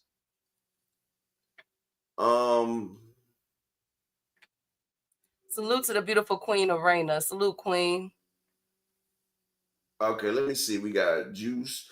You see Higher Learning. I need to watch that one. Higher Learning. You never seen Higher Learning? No. Have you seen 187? No. Okay. Oh, you gotta watch 187. Okay, I only get 30 days, so y'all gotta be easy on me. You get one a day. You haven't seen. I know you've seen New Jack City, right? Of course, I've seen New Jack. Oh, yes. You can't say, of course. You ain't seen Juice, so we can't sit there and say, of course. Have you seen Above the Rim? I'll write that down. You've not seen Above the Rim with Tupac and Dwayne Martin? No. Oh man, he got Bernie Mac in there. What was Bernie Mac's name? We about to do some boots. We about to do some boots. Shut up. Phenomenal. Exactly phenomenal. She keep talking about, of course. Yeah, I don't know what the hell you doing. You gotta make sure you put 187 down there. I got it. What about Dead Presidents? Don't tell me you ain't seen Dead Presidents. Is that the one with Usher? Oh my fuck! No, she did not. Oh my god! Oh, wait a minute! Wasn't Usher in the movie? You talking about Sunset Park, baby? You talking about Sunset Park, Fresh Baker? She gotta see Sunset Park. She gotta see Sunset Park. Did she just say Dead Presidents is the one with fucking Usher? Oh my goodness! What the fuck? Wasn't Usher in a movie? No. He wasn't no goddamn Dead President. That's Lawrence Tate. I'm sorry. I was too busy studying Dead Presidents. That's remember the true crime series that used to come on? I used to watch America's Most Wanted. That's Lollipop. Lollipop was on Dead President. Nigga went horror movies. Like if you name a horror movie, that was a horror movie. This nigga come back from Vietnam and the nigga got his wife sucking a lollipop. Okay, so Dead Presidents. Oh my. Sunset Park. Okay. Man. Sunset Park. The King of New York. You gotta have the King of New York. Have you seen that? Is that with Robert De Niro? No, that's for Christopher Walken and Lawrence Fishburne. Okay, no, I have not. I've Man, seen let's watch those right there, Keith. Put that down there, and we're gonna let you go right there. Oh my God. what is wrong? I'm sorry, I was I got watching. one more. I got one more to ask, Key, and if you tell me no, Okay. if you tell me no, we got a problem. Tell me you've seen. Tell me you've seen Sugar Hill. I'll put that down. You have not seen Sugar Hill? No. This is the flavor that they favor with the neighbors. Romello, he was our father. Oh, wait. Oh, no. That's Blue Hill Avenue, right? No, I'm talking Sugar Hill, Romello. This is the flavor that they favor. Let me see. Let me make sure. He was our pop. He was our pop. He was our father. He's like, no, don't do it, baby. Don't do it. Boom. Romello, roll. And he just, boom. Oh, man, Keith, I'm done. You got to watch those first, man. Oh, come on. That's a lot of movies. Like, seriously. I think I better let it go. Sing it. Looks like another love TKO. Bah, bah. Sing it, nigga. Exactly, Ashley. Stall out, Depot. I know you watch Friday, Key. Of course. Stop saying of course. You don't get to say of course no more. Okay. When you ain't watched Juice, when you ain't watched Higher Learning, you haven't watched Sunset Park, Sugar Hill, motherfucking damn Dead Presidents, Juice, Above the Rim, you don't get to say of course. 187, you don't get to say of course. No, so okay, look. I was a horror film watching person. These are black horror films, damn it. Okay, when you live, look, let me tell y'all something. When you've lived where I lived and you've seen what I've seen, I don't want to watch it on TV and be triggered because I lost a lot of friends growing up. So whether it was to the system or they're dead. So I just choose to stay away from those type of films because I lost a couple of people, man. I lost a few people, so I stay away from those type of things. I lost my best friend in the world when I was 13. I was 13, Key. We was out there at the summer party. And I went home with his brains all over my shirt and my pants. That turned me into a demon right there. So you want me to watch those films? Okay, fine. No, I'm just saying that's black culture. I love The Bodyguard, all things. One of my faves. I love Bodyguard. Of course you watch The Bodyguard. I love romance films. Yeah, I'm talking about 187. Man, it's romance in Dead Presidents. 187. Is it? Because the movie cover is the person with a white face and a Scully. That was a love story. That's a love story. Oh, they was broke and they had to go get it. That was the realest motherfucker with that white face on right there. But Dead Presidents, this is your thing right here. Above the Rim, Dead Presidents, 187, Juice, Sugar Hill, Deep Cover. We ain't gonna, I'm only putting 10 on you. How many is that right there?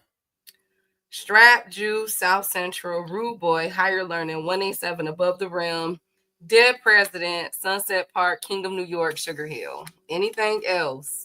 You ain't put Deep Cover and In Too Deep, and now that's all I'm gonna leave you with right there. Oh my God! Hey, look, it's a lot more. I'm just leaving you alone with them. We'll come back. We'll come back for Hoodlum and them. I know you ain't seen Hoodlum. No. You know what? You know who Hoodlum's about? No. That's Bumpy Johnson, Larry Fishburne, Bumpy Johnson, Hoodlum. Okay. Oh man, good God Almighty! Best friend, you and my wife. I tell you, my wife just as bad. She just as bad. She just as bad. And Dolomite, okay. School Days, okay. I'll put that on there too. Look, exactly. Terrell Davis, 187. Samuel L. Jackson wasn't playing, but I can't give her so many. But yeah, Bumpy Johnson, that was that nigga. He took over 187. The Queen, they was doing the Queen dirty out in Harlem. Bumpy Johnson wasn't playing with that shit. But Deep Cover, yeah. But I'm gonna tell you right here, set it off with Sugar Hill first, though, best friend. Go Sugar Hill, then King of New York, then Dead Presidents. Hit that first three right there, that three-peat real quick. Then hit the Deep Cover.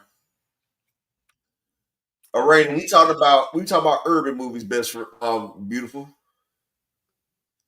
Okay. Yeah, he took down Dutch. Okay. Pulp Fiction is good, but it's not an urban movie. Yeah, I heard it was good. I heard Samuel did his thing in that. I'll write that down. Oh, in what? Pulp Fiction. That's what my girl who did Kill Bill. I love that series, Kill Bill. You talking about Uma Thurman? Yeah, she was cold-blooded. I seen a couple seasons of it, phenomenal. I ain't seen all the seasons. I seen like the first 2 seasons of Godfather of Harlem. It was getting good. It reminded me of a Black Sopranos. Yeah, I've seen Life. Yes, I've seen Life. I've seen Jason's Lyric. I've never seen the movie Dutch, but when I was in prison, I read Dutch 1, 2, and 3. I read the books. Like, I used to love them Dutch books. I also read that book with my nigga Axe Blazak. The nigga in a book named Blazak. Blazak was chopping niggas up with an axe. And he sat there and said, you got a problem, just axe. And he didn't say ASK, but he said AXE Blazak.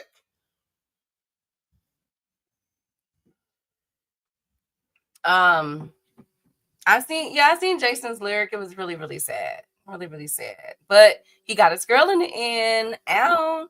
But I'm sorry, I was busy reading Donald Goyne books, Eric Jerome Dickey, Zane. Like I was reading, you know what I'm saying? Like I was reading a lot. I was watching crime. I think it was The Cartel. That's what it was called. It was The Cartel with the Blazak. It was that Cartel books. But I also was reading this damn vampire book, y'all. It was a black Anita Blake. It was a black vampire hunter. And she was like an African, like she was like an African, right? But she fell in love with a vampire. Where her boyfriend, he was a Puerto Rican, but he ended up getting killed and becoming like a demon, a vampire like demon and shit. And she was like, who all the vampires and them wanted her because something.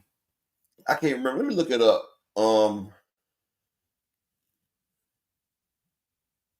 I read Cartel 1 through 8. I have to read that. I heard that they snapped, and I love them as a couple. That's a beautiful. They literally did the dang on thing. That's what it's called. It was L.A. Banks. It was the L.A. Banks books. There was L.A. Banks, The Awakening, The Vampire Hunter Legacy. They're trying to Her name was Damali. That was her name. She was a Damali. That shit was good right there, though. All things said they became a chupacabra, not a vampire chupacabra. Yeah. It's called The Awakening. It's the Vampire Huntress. It's the Vampire Huntress. Just like when I was locked up, I read all them Anne Rice books. Them Anne Rice books, The Interview with a Vampire, Vampire Lestat, The Queen of the Dam, Memnoch the Devil. Like, bro, that Queen of the Dam book, it is nothing like the movie that Aaliyah was in. The movie don't do the book justice. Because the chick Akasha, who Aaliyah was, she was so fucking powerful. It took all them to try to beat her, and they still didn't kill her. What they did, though, the girl, like, it was crazy. Lestat got some of her power, but she ended up killing her husband. Because her husband, they were so powerful. They was the first 4 vampires. The first four vampires was Maharet and her twin sister with no eyes, Akasha and her husband, because they was in ancient Egypt, right? And they was killed, but this demon, it was a demon, right? And the demon got into their bloodstream before they died. And he split himself between those 4 right there. So them 4 right there was the whole vampire line, right? That movie with Usher, what was that? Set It Off? No, it was Woo! You say what? The Faculty. Oh, The Faculty. Woo! I thought you were talking about wait. There was another one. Yeah. Hold on, let me look. Nah, it was a movie where he was on some gangster shit. That one was called In the Mix. In the Mix. Was it In the Mix? Okay. Be quiet. That was like 2004, 2005. It was In the Mix. No, and Light It Up. Light It Up. Light It Up. That's the movie. That's the movie. Woo! No, okay. But that shit don't mean it. But yeah. You know what? Whatever. But yeah, but on the Queen of the Damned and shit, like they couldn't kill Akasha because if she died, all the vampires in the world would die. So Maharet, the sister to Anit, she ended up taking Akasha's death into her. So she sucked her soul into her, so she turned into stone because they say not to suck a vampire's blood when they die, because if they die, they'll take you with them. So she took the death into herself, so all the vampires got to live and everything. But Akasha, the Queen of the Damned, was actually killed. She was actually killed, and the demon went into her body. And then, like I said, she bit Maharet and them, and they was the first four. That's why they were so strong. But she was so strong because she went around killing people for like 5,000 years, her and her husband. But her husband got tired of killing people, so they went to sleep. Oh, GT Parker, you need to join the Discord. We can make a exactly while we in the Discord, we can have a book club room in there. I have GM set up a room for the book club because ain't nothing like reading. Because reading is so much better than the movies. Like the book, Red Dragon. The book is so much better than the movie. It really is. I read the Harry Potter series. They left so much stuff out. Hell, the Lord of the Rings series, they left a lot of shit out. Like, I be reading anime because the anime I be reading is better than the shows. Honestly. I love reading. Yeah. Because reading with your... and I ain't even gonna lie. I used to be into them dragon books, like the dragons and the elves and shit. I used to love them shits, dog. I ain't even gonna lie. And it was a race. It was a race of people called the Dragon Riders. They created the elves, the dwarfs, and all them. They was called the Valeru. They was dragon riders, and when they're first born, Key, like their parents leave them alone in the void when they first born. Oh yeah, Dritz the Dark Elf. GT, what you know about the Valeru, GT Parker? Because look, Key, they are so strong when they're born that they go kill each other as babies. But they're called dragon riders. And they caused the war of the chaos. And all of their whole kind got banished. They all got banished behind the veil. And then they come back like 100,000 years later, and they caused the Chaos Wars, Key. Like they crashed open and called the Chaos Wars. And it was a dude named Tomas. He found some damn like some armor, and it re-evoked like an old dragon rider. But them books was crazy, especially when I did all them years in the hole. Because I did over 4.5 years in the hole on 2 back-to-back sentences. Because I did 24 months and 27 months in the hole. Those books got me through them, Key. I'm glad they did. I used to act like I was a dragon rider. Like I was a dark elf and shit. Destroying the whole world. Hey, Key, I used to destroy the whole world and everything. Boy, I was a bad motherfucker, boy.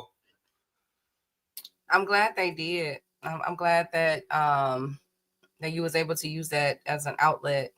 It's really important.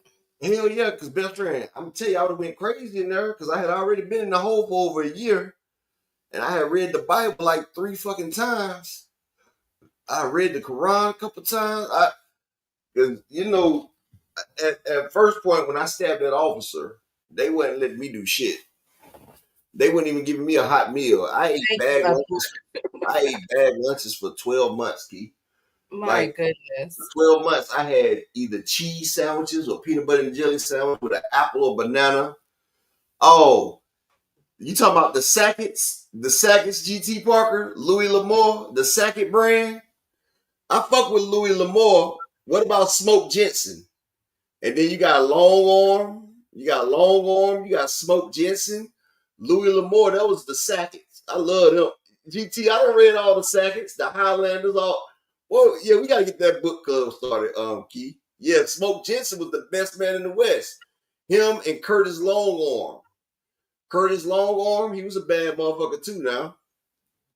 Now, don't get it confused with Longhorn now. And Key, I'm gonna tell you one thing about them cowboy books. When you in a room by yourself, they get freaky in them cowboy books now. My goodness. Thank you. Cowboys all, and this is Louis L'Amour. Louis L'Amour, the only one that don't get freaky in them cowboy books. The rest of them motherfuckers they go hard. Exactly, T.T. Parker. But Louis L'Amour got this one book that people should read. It's about an Indian tribe that's off the coast of Mesa. I can't remember the name of it, but it's a real Indian tribe. That book was crazy, Key. Like I read that book, the Indian tribe, they disappeared. Like they disappeared from demons. But it's a real tribe, the Nazi tribe.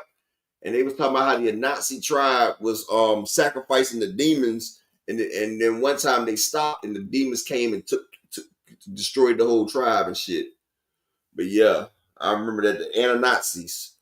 But I'm gonna tell you a good writer, Dean Koontz. I read so many of the Dean Koontz books, the James Patterson books. Like y'all see Patterson is excellent. James Patterson is a really good writer. I just hate the way they do James Patterson books to his movies. Like The Long Kiss, Kiss the Girls, Along Came the Spider. None of them shits is like the books, because that nigga Gary Songe was a fucking menace, Key.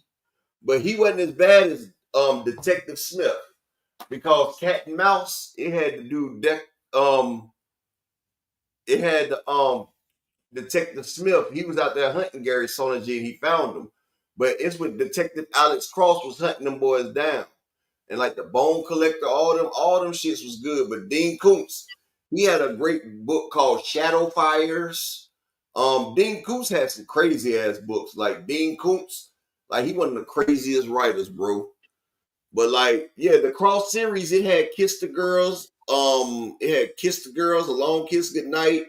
It had Cat and Mouse, Along Came the Spider, all them. But yeah, I loved all them books. Detective Cross. Now, I don't like the Cross show, Ty Draper, because it goes so much different from the books. When you read the books and you watch what they put on, it's not the same. But Dean Koontz got this movie called The Phantoms. It's a movie out called Phantoms as well, Key. But the book is crazy. But the movie is when they went to this town and it was this phantom and he was eating up everything. Like he was eating up everything. Look up the movie Phantoms, Key. But it's like this thing, he was sucking everybody's body up. It was an old ass like worm. But that worm, he can absorb everybody's body. He had been around for like thousands of years. This thing right here, Key, it ate the ancient civilization of the Mayans. It ate the lost city of Roanoke. Like all them things right there. Like anytime there was a big mass of people gone, this thing was the cause of it. So they was in Colorado, right? And this thing emptied the whole town.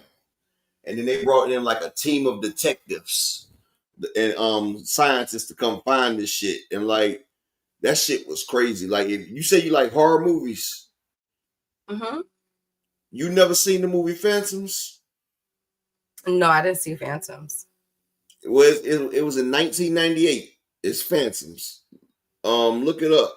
It's the resort town of Snowfield, Colorado is under attack by an evil spirit that wipes out the entire population, and it possesses the people it kills. As the locals continue to fall victim to the demonic presence, up to Sheriff Bryce Hammond, who is Ben Affleck, to lead the response. He is helped by FBI Dr. Timothy Flight, who is Peter O'Toole, Detective Stu Wargle, who is Leb Shriver, and local doctor Jennifer Paley, who is Joanna Going.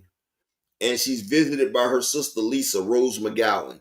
So it's 5 superstars in that book. You know, Lee Shriver, he's in there. You got Ben Affleck, Rose McGowan, Peter O'Toole, and Joanna Going. These are big stars. Exactly, GT Parker. That's why I say I forget more shit than people know. Like, I've read over 16,000 books, bro. I had a list of all the books that I had read, Key, and I had got up to like 15,000 or something before I stopped. I could read a 400-page book in a whole day.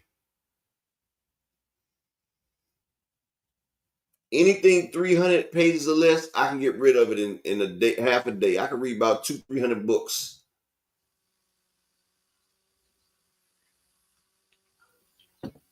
But Dean Koontz, James Patterson, only person I don't like to read, but I love his books. I just hate the beginning of it. Stephen King.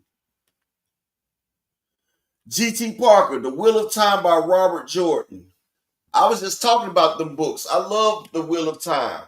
It's like 12 books in that series. That's the ones about the Valeru and all that shit right there. But yeah, like Stephen King, he takes so long to describe just one room, Key. Like like Key. But once he gets going, he gets going. And he also has a pseudonym that he used to write in Stephen. It was Stephen King, and I forgot his other name. But his other name, he used to write some good ass books because that's the one he wrote about the dude who was losing himself to himself. Like he was two people, a twin, but he wasn't. Right. But yeah, that shit was good. Yeah. Absolutely. He's too descriptive. I like description. He is. I like description. But that's all I got. Upper, you got anything? Nah, peace and blessings to everybody. Thank you for everybody that supported the grind. Go to if you're not anybody want to talk about the books and everything, come to the Discord. We're gonna make a room for the people that love to read and everything. You know, start like a little book club. See if we can put GT Park or somebody in charge of it. We're gonna have like a little reading thing. But peace and bless to everybody, man. We catch y'all tomorrow. And if you on the Discord, we always there. Thank you guys for sticking it out with us today. I got a list of movies to watch. I think I'm gonna watch. I think I got some downtime at work this evening, so I think I'll start with the either Deep Cover, because my mentor told me to watch Deep Cover. I keep hearing about this, so I'm gonna watch Deep Cover today. Sugar Hill first. Okay, I'll watch Sugar Hill first. I'll watch Sugar Hill tonight while I got some downtime. I think I'm gonna have some downtime at least, but at least I have my headphones in. But thank you guys. I'm gonna see you guys tomorrow. I'll have that card ready for y'all for the March 15th fight and whatever boxing news is up. As always, thank y'all. Salute to Texas, GT Parker, our people that is at work. Rob Walker, the beautiful Raina, Big Block. I didn't even see you. Salute to the beautiful Queen Ty. All things my right hand. Marquis was in the building. Phenomenal. Dank. Slogan. Of course, our playback game, Fresh Baker was in the building. Thank you guys so much for coming through. Marcus was in the building. Joseph, always good to see you guys. Brian, the king of the chat, was here. And if I missed you, Ma, definitely. Hey, Alan Sosane, I forgot to speak. But if I didn't, say anything, don't worry. I got y'all tomorrow or Friday or whenever I'm gonna see y'all again. Don't even trip. I got you. I want y'all to continue to have a beautiful Wednesday. Continue to be blessed out here. I pray. Oh, the beautiful Queen Miss Joette, Raina, 2 cents. And who am I missing? I said Miss Joette, 2 cents, and the beautiful Ashley's Corner. Shout out to those queens. Thank y'all for coming through here. To all the queens. And I'm gonna see y'all tomorrow. Don't even trip. I'm out.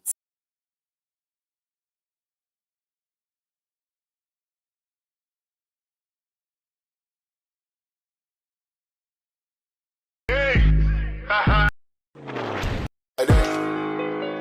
that smoke, bitch, I got it for 'em. They want that smoke, bitch, I got it for 'em. They want that smoke, you know I blow it. They call me Sunny Monster for a reason. I'm really dripping, leave a nigga bleeding. I get to squeeze and leave a nigga. They want that smoke, bitch, I got it for 'em. They want that smoke, bitch, I got it for 'em. They want that smoke, you know I blow it. They call me Sunny Monster for a reason. I'm really dripping, leave a nigga bleeding. I get to squeeze and leave a nigga bleeding. Raw Molly got me all up in demon mode. Mouth moving like I done put clean in my nose. Tryna catch me up, I can leave with some hoes. He standing straight up, watch I make him lean with this pole. Would've thought it was closed, how that heat made him fold. Thought it was a game, he won't think no more. His brain's gone, nigga. It be exciting when I get to striking. Guns sound like thunder, hit you like lightning. Fight for your life, we don't do no fighting. We really hit it, nigga. We worse than savage, they calling us Vikings. Police be riding, we still be sliding. Told you we hitters, remember the time. They want that smoke, bitch, I got it for 'em. They want that smoke, bitch, I got it for 'em. They want that smoke, you know I blow it. They call me Sunny Monster for a reason. I'm really dripping, leave a nigga bleeding. I get to squeeze and leave a nigga bleeding. They want that smoke, bitch, I got it for 'em. They want that smoke, bitch, I got it for 'em. They want that smoke, you know I blow it. They call me Sunny Monster for a reason. I'm really dripping, leave a nigga bleeding. I get to squeeze and leave a nigga bleeding. How about I leave them holding like the Bible? AR-15, that's a high-power rifle. A in the army and assassinate rivals. Break that shit down, nigga. AK to anybody, kill him. Hop out, keep it drilling and spilling. 7.62 gon' split him. FN, that's for any fuck nigga. You a plug, then I'm pulling up, nigga. You my lunch, eat these bullets for dinner. 5.0, eat 'em up, eat 'em up. SK, smoke killer for show. Drum rounds and cripple off straight go. I got them all, you don't want no. I got all those shit, nigga. They want that smoke, bitch, I got it for 'em. They want that smoke, bitch, I got it for 'em. They want that smoke, you know I blow it. They call me Sunny Monster for a reason. I'm really dripping, leave a nigga bleeding. I get this pussy, leave a nigga bleeding. They want that smoke, bitch, I got it for 'em. They want that smoke, bitch, I got it